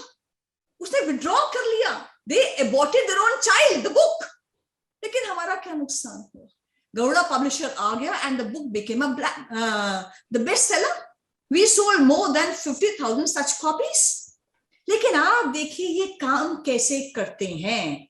और क्योंकि मैं JNU की lawyer भी हूं, मैं इनसे रोज मेरा इनसे वास्ता पड़ता है, every day. I think I am less with the nationalist and more with this network. और ये लोग क्या करते हैं, अगर मैं इसको 1 मिनट में आखिर में ताहिर जी बता पाऊं, जो मैं रोज देखती हूँ। एक अगर हम लोग जेएनयू में, जवाहरलाल यूनिवर्सिटी में एक रूल लेकर आते हैं कि we will have compulsory attendance for all, तुम्हें 25,000 रुपये महीना दे रहे हैं ना, चलो क्लास अटेंड करो, you will have compulsory attendance. कल से रूल लेकर आते हैं तो इनका जो स्टूडेंट ऑर्गेनाइजेशन है वो प्रोटेस्ट करती है, उसके वो अपना बैटन देती है इनके टीचर्स की ऑर्गेनाइजेशन को, वो प्रोटेस्ट करते हैं और कहते हैं कि we support the student organisation. उसके बाद रातों रात इनकी पिटिशन बन जाती है, और पिटिशन ये लोग कोर्ट में डालते हैं, और कोर्ट में इनके जो ड्राफ्टिंग एडवोकेट्स होते हैं उनकी पूरी टीम होती है, वो सीनियर एडवोकेट्स, कपिल सिब्बल जी हैं, बाकी लोग हैं, उनको लेकर आते हैं, और वहां पर वो पूरी पिटिशन तैयार है, सेम डे कोर्ट में मेंशन की जाती है, कोर्ट में लगवा दी जाती है, और आर्ग्यूमेंट हो जाता है। और आर्ग्यूमेंट के बाद जब 2 बजे आर्ग्यूमेंट खत्म होता है, हम लंच में अपनी चेंबर में आते हैं, अपना मोबाइल उठाते हैं कि देखें क्या न्यूज है, तो वायर, क्विंट, स्क्रोल, इन सब ने उसमें 5-5 हजार वर्ड्स के आर्टिकल्स लिखे होते हैं कि कैसे पिटिशन फाइल की गई, कोर्ट में क्या हुआ, वहां से उनके लॉयर ने क्या कहा, यहाँ से हमने क्या किया। फिर उन आर्टिकल्स को ट्वीट किया जाता है, इनकी नेक्स्ट आर्मी आती है, ये अपना बैटन नेक्स्ट आर्मी को दे देते हैं, ट्विटर की आर्मी को, वहां पर वो ट्वीट करते हैं। फिर सेलिब्रिटी ट्वीट्स करवाते हैं हिंदुस्तान में, एकेडमिशियन से, जर्नलिस्ट से, बॉलीवुड से, हॉलीवुड से, किसी एक प्राइज विनर को पकड़ लेते हैं, इंटरनेशनल सेलिब्रिटी को पकड़ लेते हैं, इट बिकम्स बिग।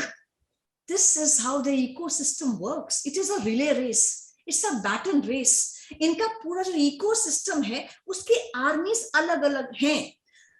स्टूडेंट्स की आर्मी अलग है, टीचर्स की आर्मी अलग है, स्टाफ की आर्मी अलग है, लॉयर्स की आर्मी अलग है, सेलिब्रिटीज की आर्मी अलग है, इंटरनेशनली जो पोजीशन होल्डर्स हैं उनकी आर्मी अलग है, इनके जर्नलिस्ट की आर्मी अलग है।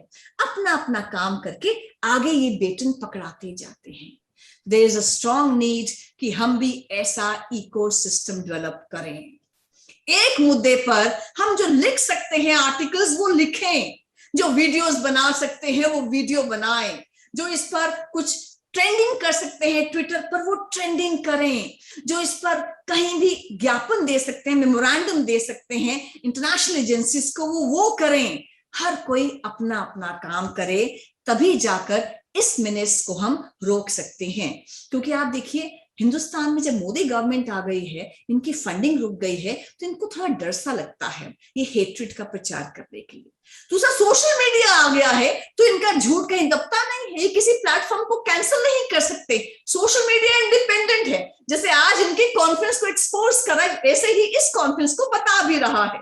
तो इसलिए आज ये थोड़े बहुत बचे हैं जो हिंदुस्तान में, कुछ जेएनयू में बच गए हैं, कुछ केरला में बच गए हैं, कुछ मीडिया में बच गए हैं, बाकी कहीं बचे नहीं है। तो इसलिए अमेरिका ने तो घुटने टेक दिए अफगानिस्तान में, बाकी कंट्रीज को समझ नहीं आ पा रहा कि इनसे लड़े तो कैसे लड़े।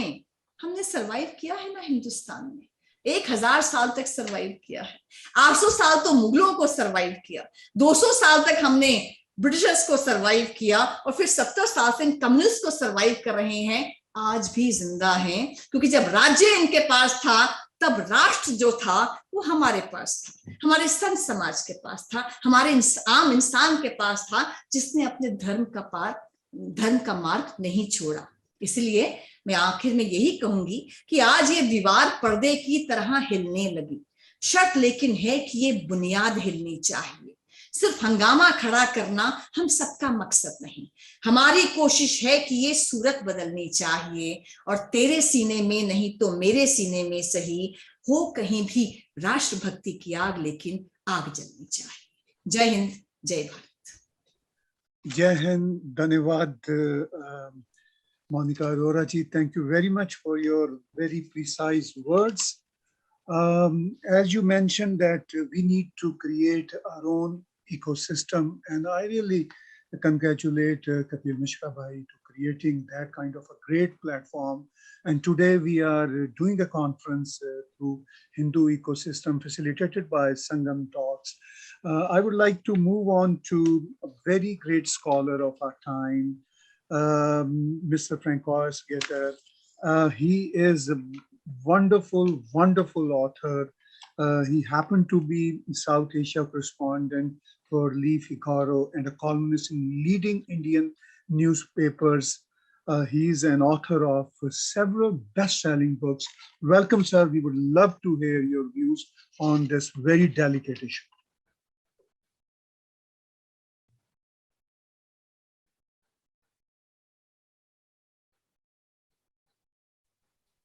First, I would like to say that whatever I have learned, whatever I say, I have learned it in your country, in India, and my gratefulness goes to Mother India, to this wonderful country which adopted me and which I have adopted. So I am no great scholar. Whatever scholarship I have learned it here at the feet of Mother India. Now, of course, the title of the conference is absolutely apt and correct, but what I would like to add is what's more important to me is dismantling Western Indology.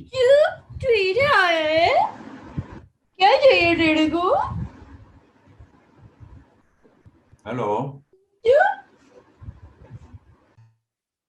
I'm Hello? extremely sorry, Francois ji. I think one of our panelists' mic was on. I'm sorry. Please start again.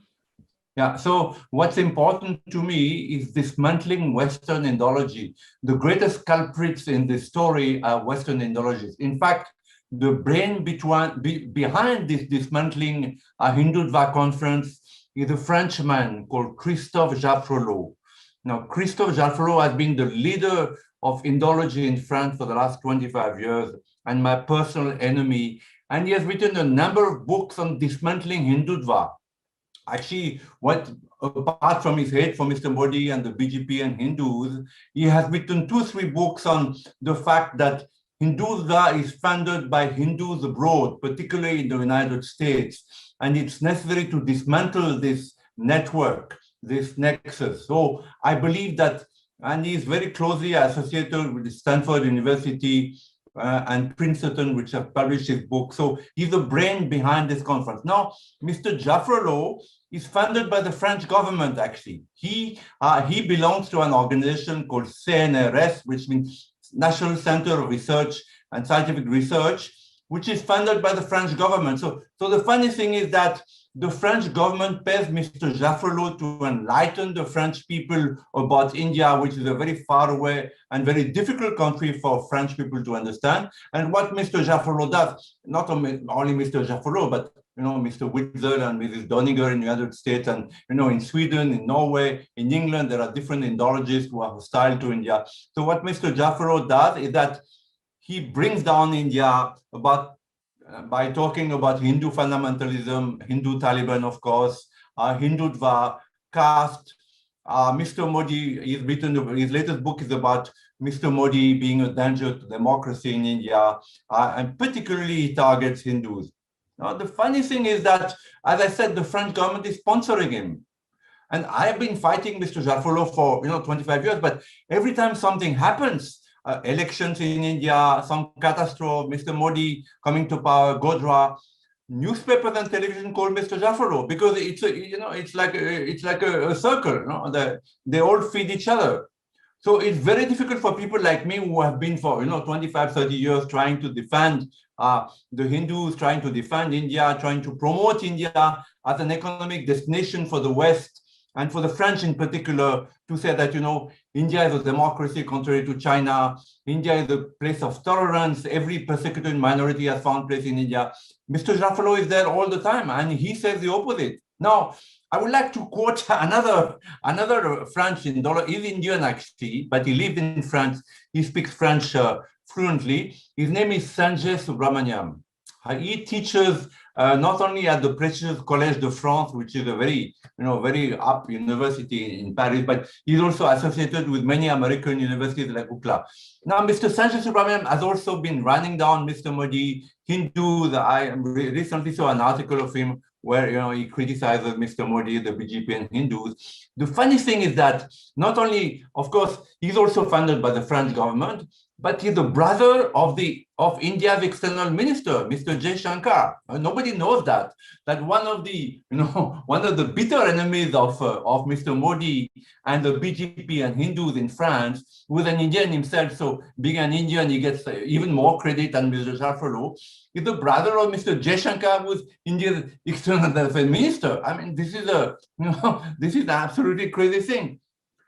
So, recently, I met the new education minister in India, and I told him that there is an entire nexus of hostile Indologists in European and American countries. So we need to bring up, younger generation of Indologists, bring them to India, give them some grounding in Sanskrit, in spirituality. What is the puja? What is the temple? Who are the Hindus? What is the history of India? And then send them back to the West so that in time, they supersede the Jaffrelot and the Subramaniams. Oh, he's the fourth education minister to whom I said that, from Smriti Irani to Mr. Javadekar to the present one, Mr. Pokhriyal, Mr. Pradhan. He's the fourth person to have said, the problem is that Western Indologists are feeding wrong information to the people because they're the one who are the newspapers, they're the one who are on the TV, they're the one who organize conferences like the dismantling of Hindutva. So you need to tackle this problem. Mr. Jaffrelot,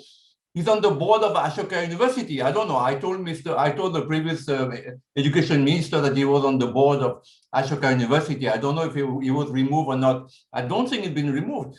He's on the board of Ashoka University. Every time he's invited to India, he goes to JNU, he writes an article in Indian Express, the Indian government gives him visa. The Chinese would have long ago refused visa or kicked him out. But this man, who's the brother, who's the other colleague, is the brother of the External Affairs Minister of India, is invited India, he gets visas to come to India, he slanders India, he slanders Hindus. I've been fighting him for 25 years, but I'm helpless. I mean, I'm a one-man army, What can I do? If the French government sponsors him, he comes to India, there's an office of the CNRS in the French embassy in Delhi. The French embassy invites him. Oh, this guy is, nobody can bypass him. And they've been within the rank, the people who wanted to say something else about India, but he throttled them, he brought them down. So he's a monopoly. And I mean, for 35 years in the CNRS, there have been Indologists who have been hostile to India before Mr. Modi, even when the Congress was in power. Talking about Hindu fanatism, talking about the Taliban mindset of the RSS, and so we are helpless. Unless the Indian government, the power is with the Indian government, the power is with Mr. Modi. He only has the power to say, okay, let us do something about Indology, Western Indology. Since Max Muller, Max Muller may have been a great guy, but since Max Muller who believed that after all, Christianity was the democratic and the civilized manner, that, okay, Hindus may have good Sanskrit, but ultimately Max Muller remained a Christian, or Macaulay before him. So these people are the forefathers of a hostile, subtle Western Indology, which, studies Indian temples, Sanskrit, but in fact brings down India. The problem with these Westerners is that they do not want to be identified with the subject they're studying. So they're saying, okay, we will study Sanskrit, but how can you study Sanskrit unless, you go to temples, you see what the puja is, you meet the pandits, you cannot. But these people want to separate it. They say, okay, we study Sanskrit, but, we don't want to associate it with Hinduism. Hinduism is dirty. Sanskrit is separate. This is going on from the British times. It's a legacy of the British people. And that is today alive in France, in Sweden, in United States, in England, everywhere. So unless we tackle the evil of Western Indology, we will never win. We will never win that war. And the ball is in the Indian government side. They only can do it. And I must say, because I think my time is running out, I must say, and I have said it again and again and again, that Hindus are 1.2 billion in the world, one of the most civilized, intelligent, educated, affluent community, in the entire planet, but they're so disunited. This conference could not happen, if Hindus in the United States would just tackle these people. Just tackle these people, all these Hindus who are participating in that, forget about the Muslims, forget about Jaffarlo, but all these Hindus, professors in American universities who are spitting on their country, spitting on their prime minister, spitting on their people, they should be tackled. I'm sorry, I mean, we don't have to do like the Muslims, and kill them or, throttle them or, bring down planes on them, but some kind of physical confrontation is necessary. Unless the Hindus come out of their comfort zone, and this conference is also a comfort zone, we are there online and, but unless Hindus are willing to go down in the streets and confront physically these people who are spitting on this wonderful country, this wonderful civilization, this wonderful spirituality, it'll go on. The Jaffarlos and the Donigard and the Witzel of the world know that they can say anything because the Hindus will never retaliate. They're safe. They wouldn't say anything about the Muslim, about Mohammed, because they know that they'll be killed. They and their families and their people.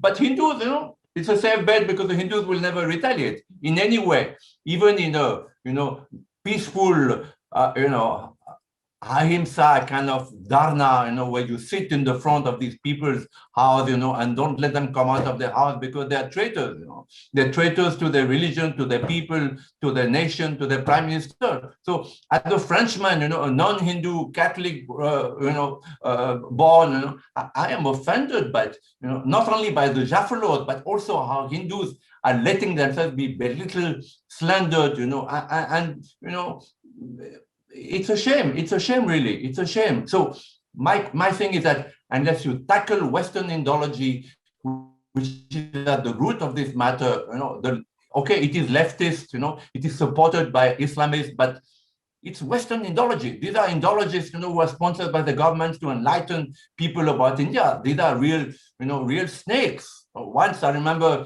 when I started fighting against the CNRS of the organization that sponsored Mr. Jaffarlo, I had a great friend, a yogi, who told me, a Frenchman, who told me, "Oh, you are very courageous because this is like a, this is like a fortress," and it is a fortress. It is a fortress, but a fortress can be brought down. So this conference is no use unless we tackle these people physically. Unless we go to, unless the youth, the youth of India, the Hindus, in the United States have the courage to come out of their comfort home, of the universities and go and confront these people. Go and confront it. Okay, now it is online, but these people can be found. Their addresses can be found. Their emails can be found. They have to be tackled. You can flag their emails. You can call them on their mobiles. There are so many ways that you can tackle these people that next time they will think twice before doing a conference like that. At the time when the Taliban came to power, to compare, the RSS to the Taliban, RSS are, harmless.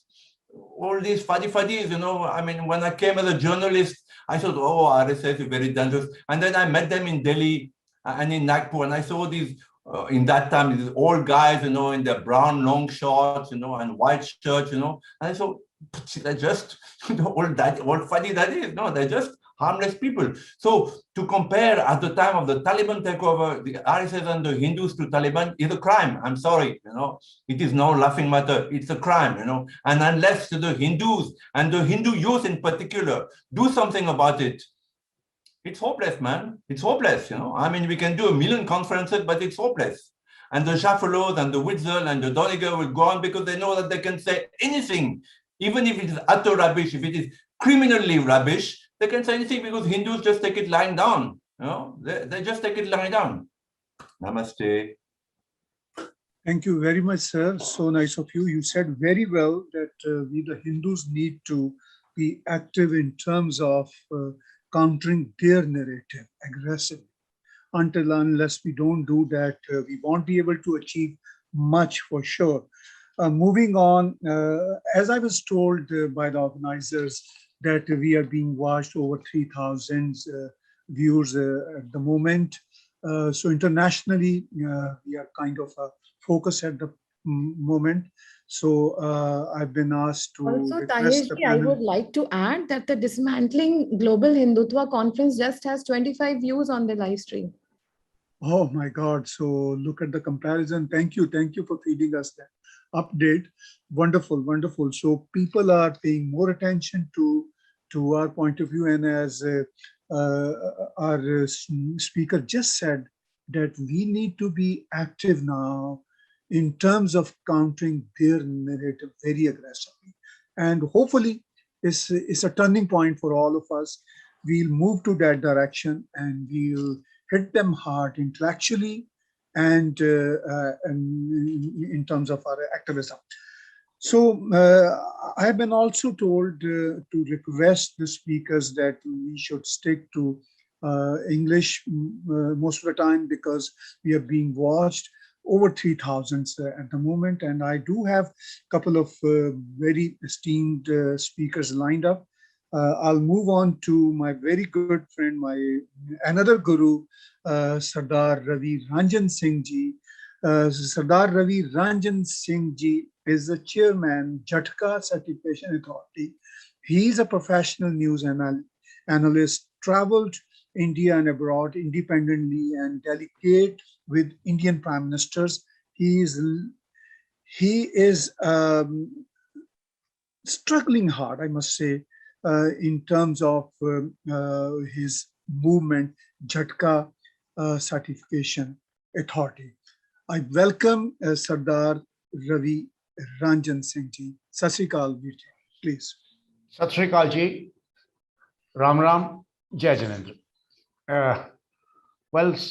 First, thanks to Kapil Mishra, who has come with a very innovative idea of Hindu ecosystem.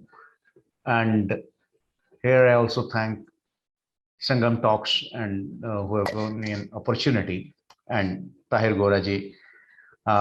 My subject is, as we had discussed before several times, that is Halalonomics.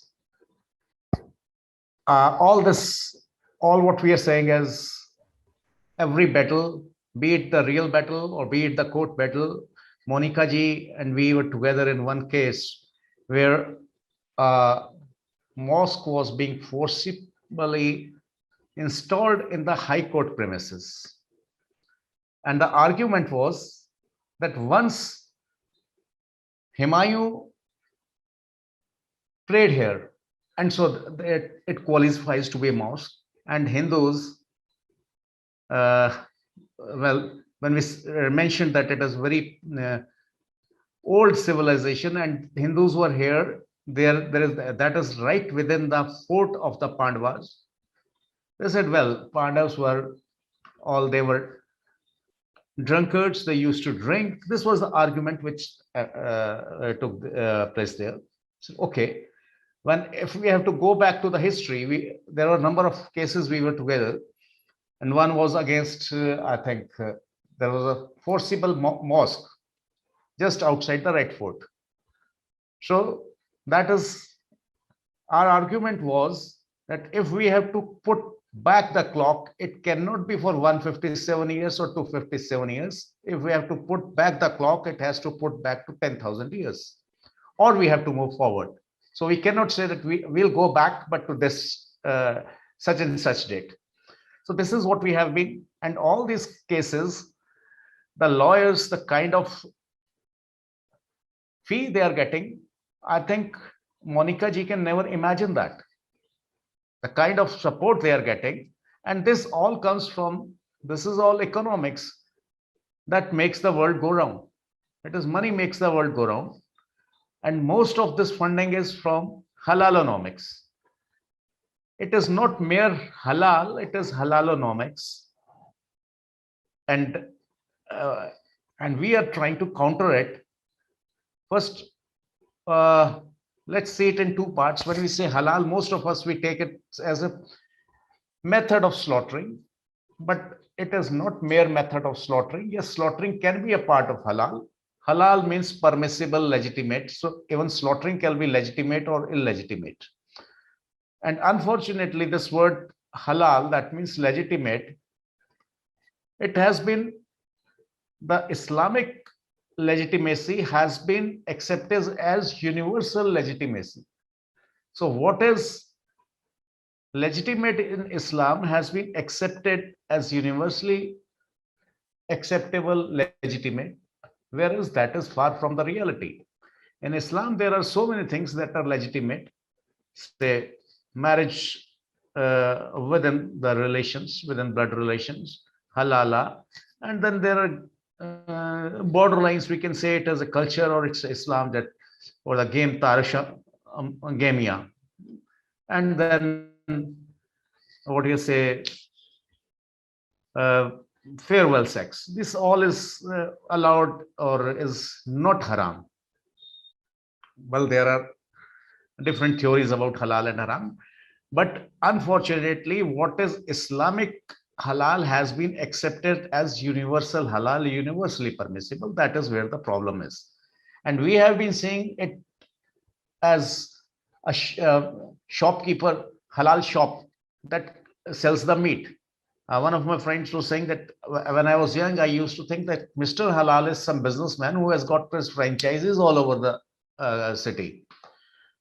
So moving, one part is the meat part, that is slaughtering. Animal must face Makkah, etc., etc. But that is halal. Halal is not merely halal, it's halalonomics. Like I have the products I'll like to show here. These are all vegetable products. You can see a vegetable mark here, and then again there's a halal mark. So how come this is halal?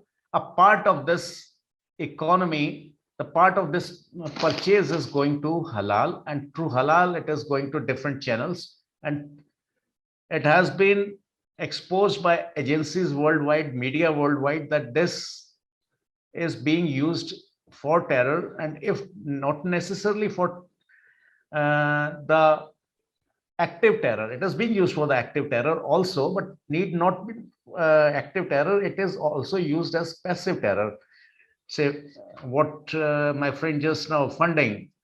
Now how these funds, and this, the few rupees packet, there's a fund already gone to halal or jihad, whatever we say, by my purchase of this packet.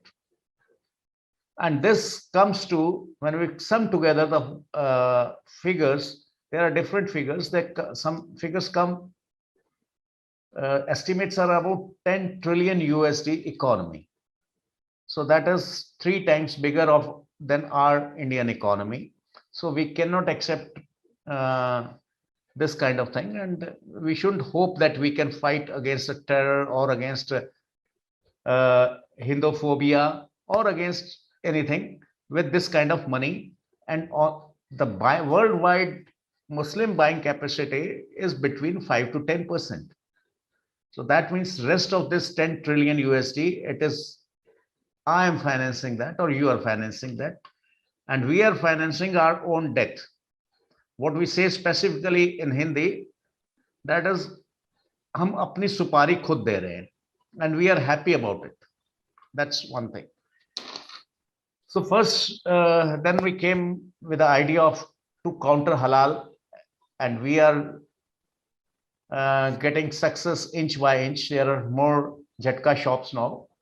There's more Jhatka. This is only the meat part. And by when I promote Jhatka, I no way promote non-vegetarianism. This is only for people who are already taking meat. They should take as per what our culture is, what our civilization is, what our people have been doing. And for the Sikhs, it is specifically banned not to have halal. So that is the meat part of it. By no way I'm saying that you shift over from vegetarian to a Jhatkarian. But even being a vegetarian, you are a halaltarian. You are already consuming halal with these biscuits, with these chips, with these chocolates, and with this chocolate pack. So this is what is leading to our fall of Kabul, which I say fall of the civilizations, fall of the planet, is somewhere related to our indiscriminating buying of the products which support terrorism. So we have to be careful. We don't have to pick a gun. I don't have to pick a gun. I have to drop a packet. There are 2 packets available. I have to choose. That's all I have to do. By doing so, what we plan, what our blueprint here, it is that is shift from halalonomics to humanenomics. This is humanenomics what we need. That is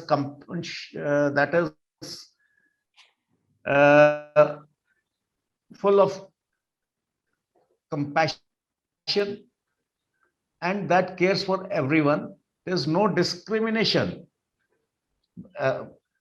For economic, I don't have to see who is producing that. I have to see the product, not the producer. So that is what I have to get. For me, it is not the religious certificate that is very important. For me, it is the quality that is important. So when it comes to food and for everything, and when halal is on when I go to a lawyer somewhere, there are halal certified lawyers. I'm not in India, but there are halal certified lawyers somewhere. So I don't have to go to a lawyer who is certified. I have to go to a lawyer who can defend me or who can save me. But people are going to halal lawyers. And in India, there are halal hospitals. What that halal hospitals means, this is halalonomics. Someone coming from Shakedown, having 2 hospitals at disposal, will definitely prefer a halal certified hospital. And what halal certified hospital is, the employees have to be Muslim as far as possible. It is not that no, there will be no Muslim, but yes, definitely there's a game of preference and discrimination. So that will tempt another hospital to get halalized, get halal certificate, and be in the competition. So that way, one after the other, all the hospitals will be halalized. And then one fine morning, there will be a fatwa that these halal certified hospitals, they will have only this community as their employee. And there can be discrimination even for the patients. There's a 5 days queue for that and 10 days queue for this operation. If you are this. If you are halal certified, if you are a Muslim, if you are this, you have a preference. So these are the things which we can foresee. We have to join the dots. We have to see the history. So that is, we have to come out from halalonomics and shift to humanomics. That is our focus area. And seeing halal in two parts, vegetarian parts, that's the flagship. But that's not the main battleship. Main battleship is the rest of the economy. Halal medicines, halal advocates, halal doctors, halal hospitals, halal housing complex, and blah, blah, blah, blah, all halals. So that has to be ethical, that has to be maryada. That is one thing. So what we are coming up with the counter certification, we are in the counter certification of Jhatka. And this is how this agency came into being. Before that, we were working as another agency, but we came specifically for certifying Jhatka products. And then for others, we have another our parallel organizations which certify other products like Maryada and all this. That's another part. But the crux of the matter is that unless we take care of halalonomics, we cannot take care of jihad. This is mother of all jihads because it is economy that is making us.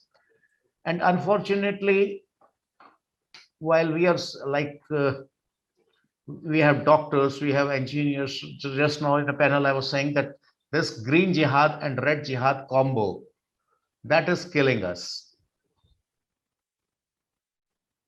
And this Western world, they feel they are very powerful, omnipotent. But the matter of the fact is this G7 ignored there is a organization called C9. That is combination of 9 universities of China. And now they have, of course, that is C15 or something like. And they have got their people installed in each and every university of US, in Canada. They are in every research lab. So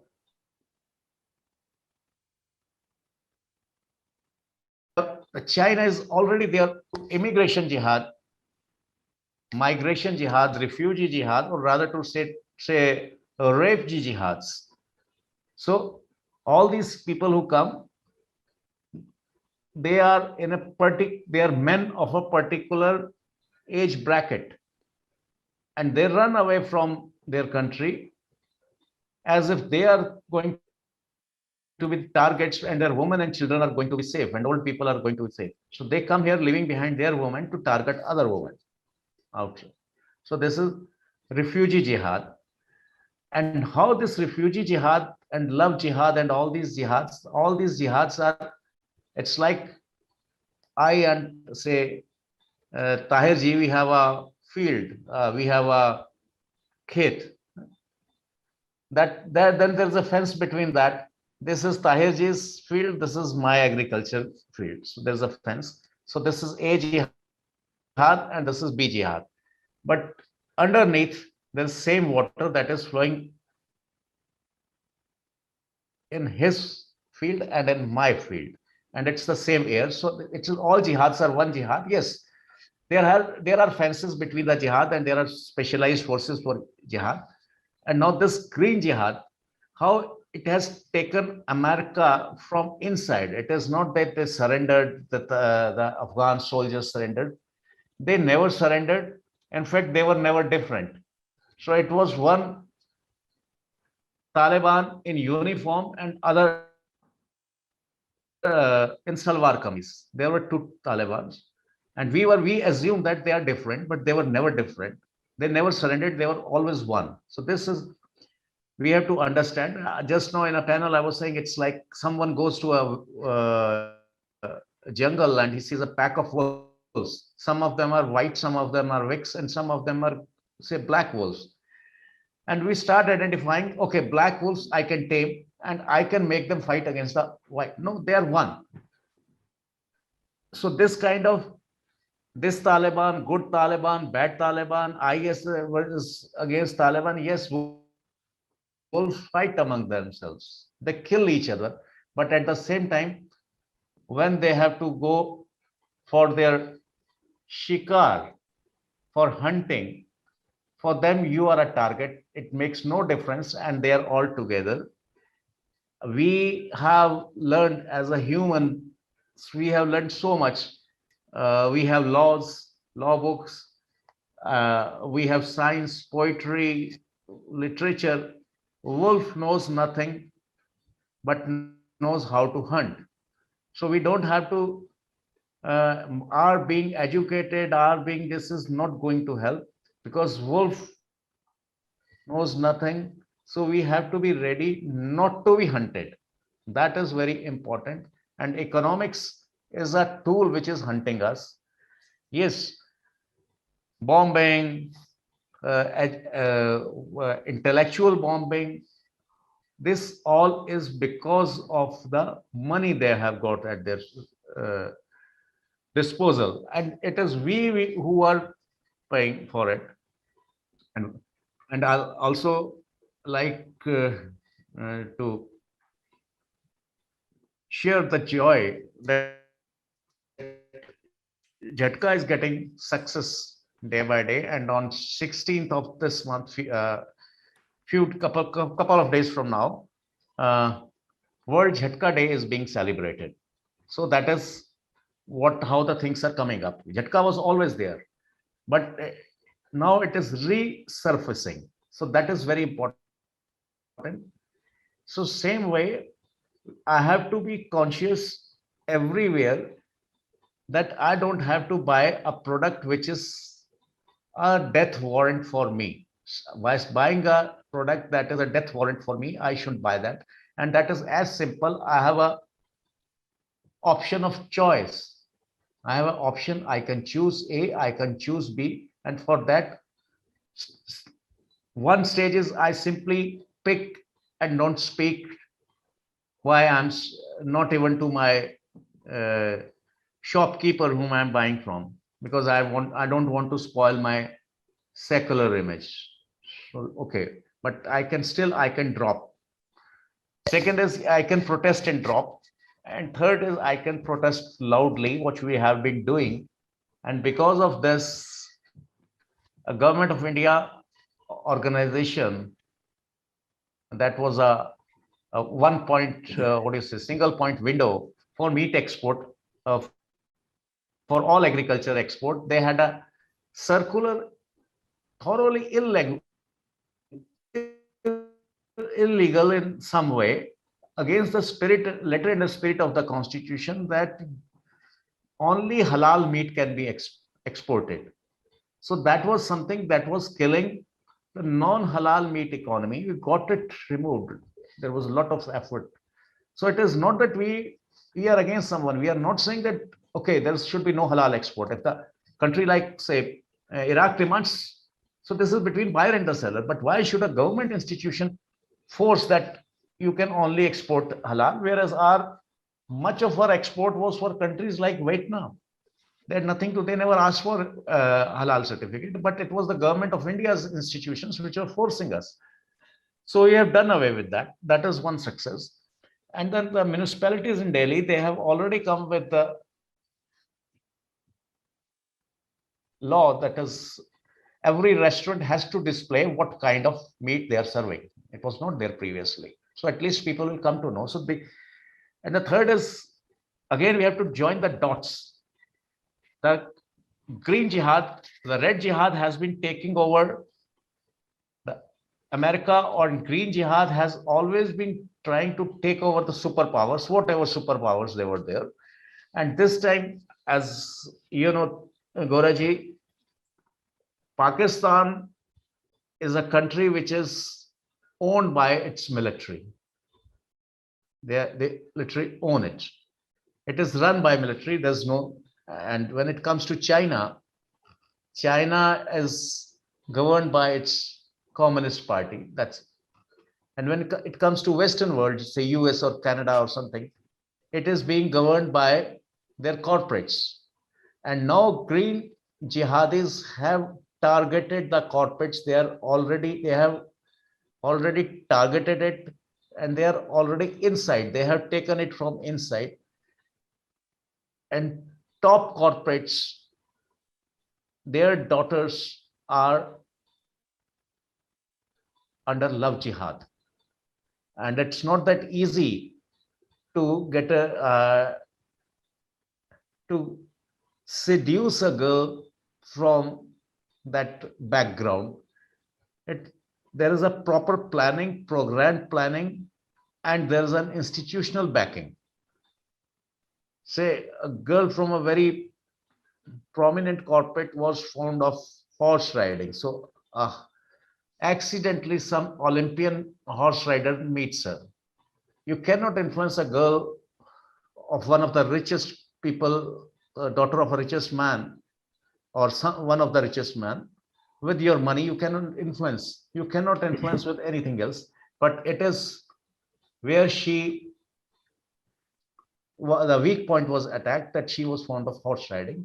So this is how the Green Jihad is taking over US from inside. They are already on the driving seat. So that is what it is. And to dismantle all this, what they said, it's what the problem with these jihads is, Green Jihad and Red Jihaders. Strictly speaking, when it comes to color therapy, green and red, they are opposite. And in a certain proportion, when they are mixed, they become orange. That's so they are opposing each other, but at the same time, they are targeting together. And this jihad and economics is their only binding. No other binding they have between. They're opposite in each and every way. So they are taking our civilizations from inside. And it is not we have got Islamophobia, it is Red Jihad and Green Jihad. They have got a truthophobia. They are scared of truth. They are scared to accept that earth is not flat. Simply one who does not accept earth is not flat, there is no point of arguing any scientific theory with that. So that is to sum up the things.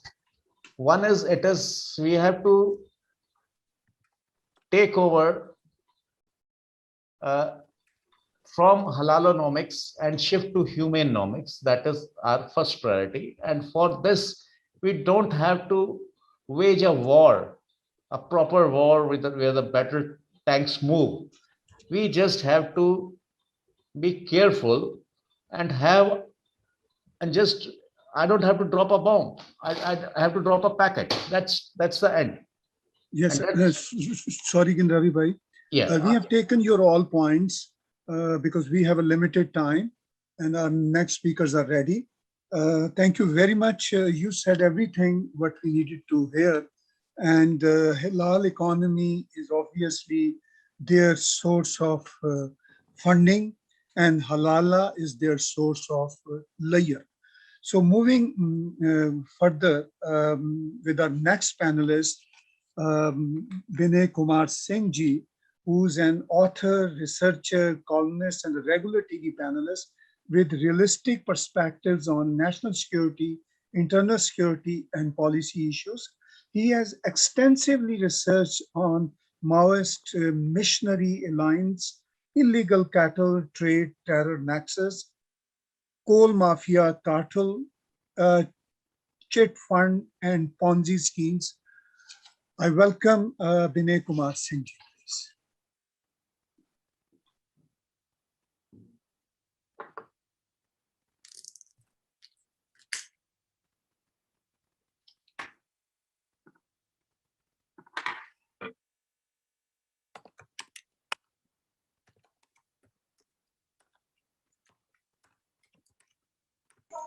Yeah, sorry, I was unmuted. Thanks, Tahir ji. Thanks, Sardar Ravi Ranjan Singh ji, for enlightening us on such a topic. Thanks the Sangam Talks team and Kapil for providing us such a wonderful platform. I was wondering that what the problem someone have that they want to dismantle Hindutva. So the answer what I found was very simple, that if you suppose that is the time of pandemic, the Islamic terrorism, the radical Islamic, they are on the rise. And at the time of pandemic, someone wants to choke the supply of oxygen. So at the time of this problem, someone wants to choke the solution process. And Hindutva, it is not any ism. We are a solution to this problem. We are a healer to the wounded globe. So that's someone wants to choke that process. So I think that's the answer to that. And again, my book name is Bleeding India, 4 Aggressors, 1,000 Cards, and it has got a chapter on the finances of this network. So I have gone through a few case studies, so many the terrorist attack in Sri Lanka, some of the instances like Bhima Koregaon, what happened there. So what I found that there was a nexus, and that was a quadriga.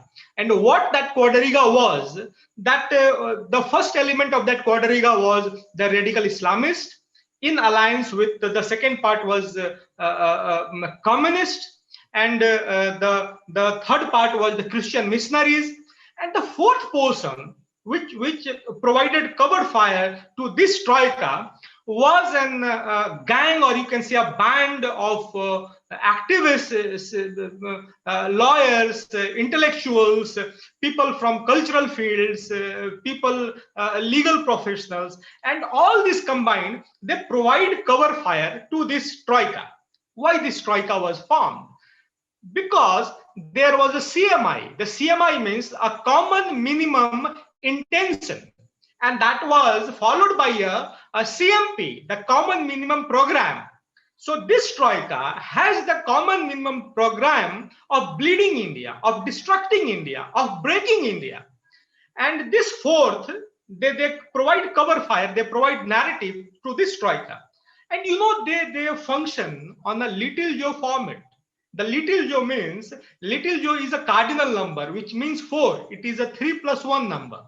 So the first 3, they work on a CMP, and the fourth, they provide logistical and cover fire, and they provide a narrative to that. I start with the example. I will focus more on the finances. So how this quadriga is financed. So let us take a case of one of the most famous case from Kerala, the Akhila Asokan case. She married one Muslim guy, Safin Jahan.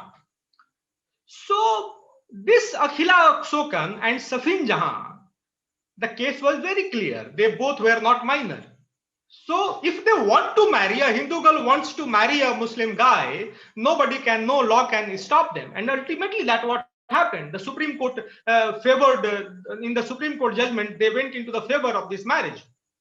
But the most important point, that both this Akhila Asokan and Safin Jahan, they were from a very humble background. They were not very economically sound. And for the legal fee, 1 crore rupees was paid. So this was a matter of surprise, that these guys, they are from such a humble background, and who are the people, those who are paying 1 crore as their legal fee? And what is the outcome of that? So 2 questions are there. From where this 1 crore is coming? So the answer to that PFI, Popular Front of India, the most famous these days, they funded these legal fees. They funded these 1 crore rupees. And what was the output? The output was also very simple, that they celebrated this as a victory, and they celebrated the Akhila Asokan as a symbol of victory, and they celebrated it everywhere. That look, we have won this case. As a religion, as a you say that it is love, jihad, but we have won this case. So that celebration, you know, that is used by them later on in different things. And again, why this nexus is formed? Because radical Islamists and communists, on the first hand, they are opposed to each other. What is the common element binding them? So I will refer to the founding fathers of the Communist Party of India, Comrade Maulana Hasrat Mohani Sahab. He gave a formula for this alliance. he said that Islam and communism both are same.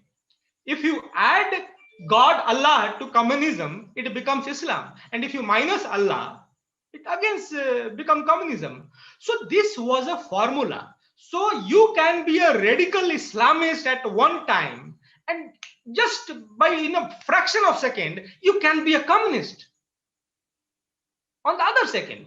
So this was a formula by Comrade Maulana Hasrat Mohani that you can shift from a radical Islamist, platform to a communist platform in a matter of seconds. Ravi Ranjan sir was talking about this halal jihad. One jihad which you must have seen just 2 days before. A priest from Kerala, his name is Mar Joseph. He's a bishop from Palai. He talked about love jihad and narcotics jihad. In India, narcotics jihad was used in any news article for the first time. But let us go back. In 2017, EFSAS, European Foundation from South Asia Studies, in November 2017, they came up with a report on narco jihad, and that what this narco jihad was. So that report mentions one interview by a Pakistani journalist named Ahmed Rashid. He interviewed a Pakistani official. So what the Pakistani official said on this narco jihad, that opium is permissible because it is consumed by the Kafirs, not by the Afghanis and not by the Muslims. And the reports again mentions that warlords, insurgents, drug traffickers and corrupt officials saw an opportunity of abusing the vulnerability of the state, which resulted from ongoing violent conflicts and extreme autocracy, and were capable of establishing dominion and monopoly over key territories, inland and particularly its peripheries. That report again mentions that now on this date, Afghanistan amounts to 90% of the heroin and opium production of the world. And again, this is just not about economy. The output, the economic output of this opium trade is funding terrorist organizations. And again, that is a religious motive is behind that, which is called as narco jihad. But in India, I was surprised that for the first time 2 days back, a Christian priest, he just mentioned this narco jihad thing. Let us talk about this Bhima Koregaon story. So ultimately what came out, what it looked like, that it was a class conflict. Dalits, those who want to celebrate their victory over the Peshwas, and they went into conflict with the Brahmins. But when the Pune police and later on NIA started investigating into the matter, what came out? There was a plan to assassinate, there was a plan to kill the Prime Minister of India. And again, it's a very interesting case about this quadriga functioning, that it was not a project of a single-handed person or a particular organization. The Christian missionaries were involved, the Maoists were involved, the radical Islamists were involved. I am giving you an example. Rona Wilson, the main conspirator behind the plot to assassinate the Prime Minister, his name popped up into the Bhima Koregaon investigation. He was planning and he was lobbying to revoke the ban on PFI in Jharkhand. So see, Rona Wilson, a Christian, he was planning, he was lobbying to get a ban revoked on a radical Islamist organization called PFI. Again, the second name was Jewish priest who the most privileged prisoner, Sten Swami, who died in a prison of his choice. So his name was also there. And he was a Christian missionary. And what he really did, he was a member of the CPI Maoist, and he was responsible for the international relations, for underground cadres, for building underground cadres. So when you see this case, you will find a web. The missionaries involved, the radical Islamists involved, the CPI Maoists involved, and again, a backup team, a legal team, a cultural team, a human rights organizations team, a team which declares themselves or who portrays themselves as the most intellectual. Let us focus on the financing part. How these things are funded. So let us discuss the BCCI story. I have mentioned that in my book also. BCCI, it was a bank founded by a Pakistani called Aga Hassan Abidi. So there is an American movie, the Hollywood movie called Operation Sea Chase, that is based on that BCCI, on the collapse of that BCCI. The BCCI that got permission in 1977 to open a representative office in Mumbai. And in 1979, they had a full-fledged branch. And surprisingly, Chaudhry Charan Singh, the minority government, based on some intels, they cancelled the license of that bank. And again, to the surprise, in 1983, this bank got the consent and it finally collapsed worldwide in 1991. What this bank did and how it got permission. The American DEA, the Canadian Royal Mounted Police, the Indian agencies, they were all opposed to giving license to this bank. And who was the Reserve Bank governor? Sardar Manmohan Singh ji, the great Sardar Manmohan Singh ji. He gave license to a bank regarding which there was an intel that it is a drug money bank, it is a terrorist bank, and despite that they got the license.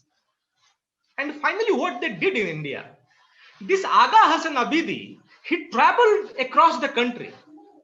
He funded the Khalistani movement.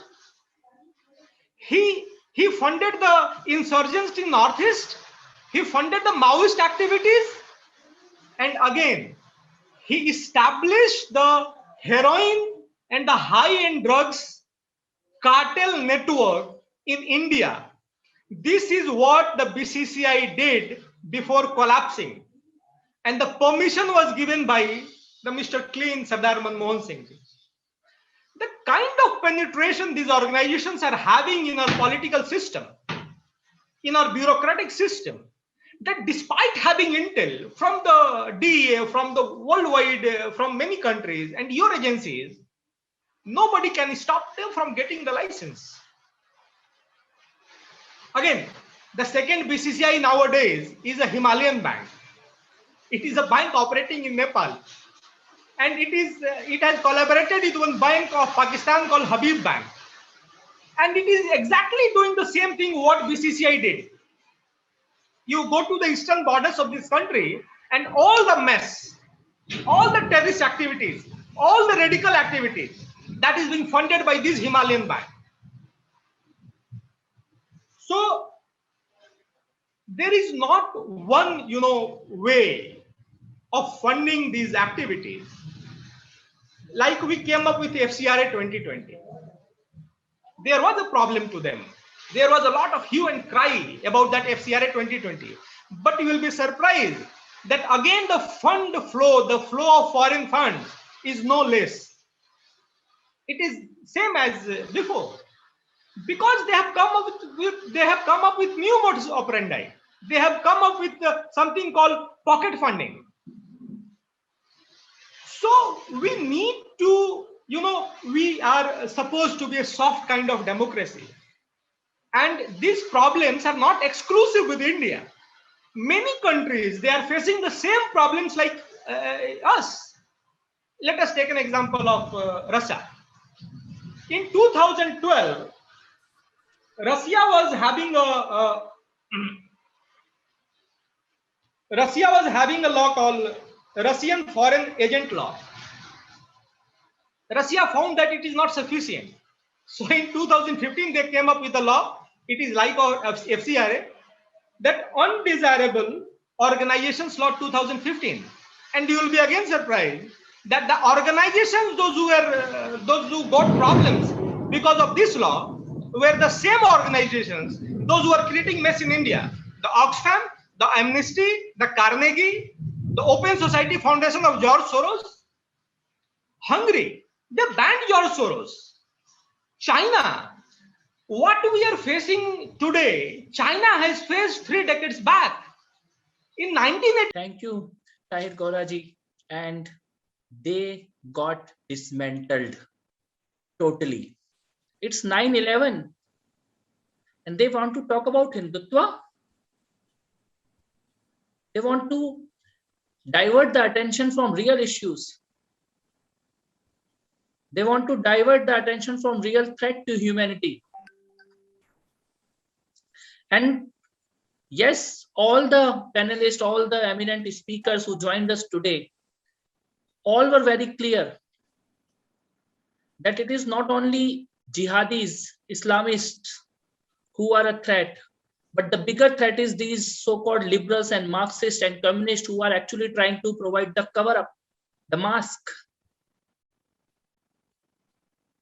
People who were organizing dismantling Hindutva event, they were not jihadis, they are mask cover-up for jihadis. So I would like to thank everyone for joining on such a short notice. I would like to thank all the audiences all across the globe, people from Japan, Australia, who are staying back till late in the evening, and people from USA and Canada who got up early today to join this event.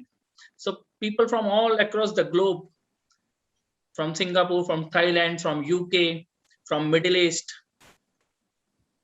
और सारे भारत के हमारे साथी जो भी देर रात तक जगे हुए हैं, ट्वीट कर रहे हैं, इंटरेक्ट कर रहे हैं, कन्वर्सेशन में जुड़े हुए हैं, उन सभी लोगों का, हजारों लाखों लोगों का बहुत बहुत शुक्रिया, आभार, थैंक यू।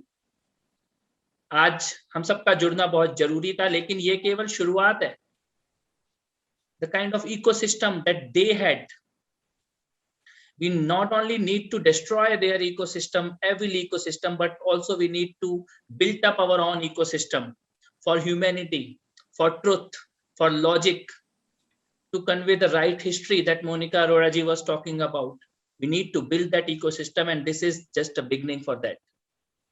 तो सभी लोगों का जो इस इवेंट से जुड़े हुए हैं, उन सबका बहुत बहुत आभार और स्पेशल थैंक्स जयपुर डायलॉग्स का, और वेरी वेरी स्पेशल थैंक्स संगम टॉक्स का, राहुल दीवान जी का, तानिया जी का, प्रज्ञा जी का, अपर्णा जी का, संजय दीक्षित जी का, उनके बेटे का, उनका बहुत बहुत आभार जिन्होंने ये सब टेक्निकल अरेंजमेंट, ये लाइव करना, सब स्पीकर्स के साथ कोऑर्डिनेट करना, लास्ट मोमेंट तक अभी तक पूरी टीम जगी हुई है, लगी हुई है, उन सबका बहुत बहुत आभार।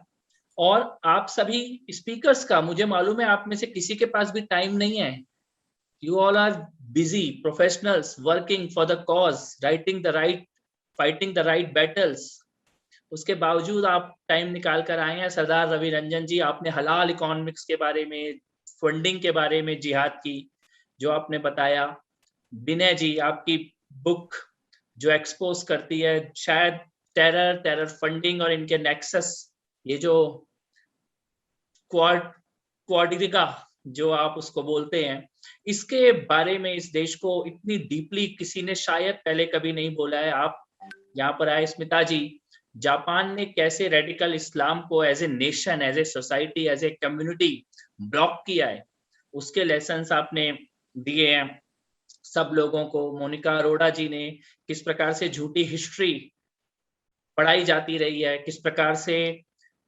बुक्स तक को रोकने की कोशिश की जाती है, असली फ्रीडम ऑफ एक्सप्रेशन को रोकने वाले लोग जो हैं उनके बारे में मोनिका जी ने बताया है। खालिद उमर जी, हम सब आपके फैन हैं और जितनी बेबाकी से आप बात रखते हैं और एक्चुअल में रियल सेक्युलरिज्म क्या होता है ये आपके थ्रू समझ में आता है। और जब आपने ये बोला कि धर्म, हिंदू धर्म, उसको पास ये एक्सपीरियंस और ये समझ है, उसको सुन के बहुत सारे लोगों के मैं सोशल मीडिया में रिएक्शंस देख रहा था। Thank you for joining us. Jerome ji को हम नहीं सुन पाए और बहुत मन है, कभी ना कभी सुनेंगे। और Tahir Gora ji, thank you, awesome, you are amazing and so humble. शाम से आप जुड़े हुए हैं, कोऑर्डिनेट कर रहे हैं, मॉडरेट कर रहे हैं। It is always a pleasure to hear you, it is always a pleasure and we know कि आपने कितने दिल से, कितनी सच्चाई से, कितनी प्योरिटी से आप इन सारे कॉजेस से जुड़े हुए हैं और किस प्रकार के लोगों के खिलाफ लड़ते हुए आप बोलते हैं। इतना आसान नहीं है। और मुझे याद है जब आपसे पहली बार मेरा इंटरेक्शन हुआ तो आपने बताया कि राम के शहर का रहने वाला एक पाकिस्तानी जिसके दिल में सच्चा हिंदुस्तान बसता है। बहुत बहुत शुक्रिया, बहुत बहुत आभार आपका भी, सीरियसली। और ये इवेंट इतना सक्सेसफुल नहीं हो पाता आपके बिना। मीनाक्षी शरण जी जिन्होंने आज हमको ज्वाइन किया और बताया, बंटवारे के बारे में भी बताया, किस प्रकार से वायलेंस हुआ था। प्रोनाल एस जी हम सब के गुरु के समान है, हम लोग हमेशा उनको फॉलो करते हैं, सुनते हैं। और बिल वार्नर जी, पॉलिटिकल इस्लाम के बारे में, आभास जी जिन्होंने जो हमेशा बहुत डीपली, संदीप बालकृष्णन जी, ये सब इतने डिटेल में हमेशा से बताते हैं, लेकिन इतने शॉर्ट नोटिस में आप सब लोग यहाँ पर जुड़े। रॉबर्ट स्पेंसर जी जिन्होंने जिहाद के अलग अलग फॉर्म्स के बारे में डिस्कस किया। सुकी चहल जी जो कि खालिस्तान के फेक मूवमेंट के पीछे जो ISI है, इस्लामिक जिहादी पावर्स हैं, उनके बारे में खुलकर हमेशा से बोलते रहे हैं। विभूति झा जी, नीरज अत्री जी, सभी लोग, everyone who has joined today, thank you very much. और ये जैसा कि मैंने शुरू में कहा, this is just a beginning. हम लोगों को इकट्ठे मिलकर और बहुत सारे डायलॉग्स करने हैं, कन्वर्जेशंस करने हैं। और ये बात आज जरूर हम सब ने मिलकर प्रूव की है कि लॉजिक, ट्रुथ और यूनिटी, इसके साथ हम इन सारी बड़ी बड़ी जो एविल पावर है, ह्यूमैनिटी पे जो खतरा है पिछले 1500 साल से, आज कई लोगों ने लिखा है ट्विटर पे, 50 million murders in just last 100 year has been done by communist and jihadis. ये इसके अगेंस्ट हम लोगों को अपने केवल धर्म के लिए नहीं, अपने केवल देश के लिए नहीं, बल्कि ह्यूमैनिटी के लिए we need to come together, we need to work together, we need to fight together and we need to win together. Again, thank you everyone, बहुत बहुत आभार आज जुड़ने के लिए। लड़ेंगे और जीतेंगे। वंदे मातरम, भारत माता की जय। थैंक यू, नमस्ते, जय हिंद।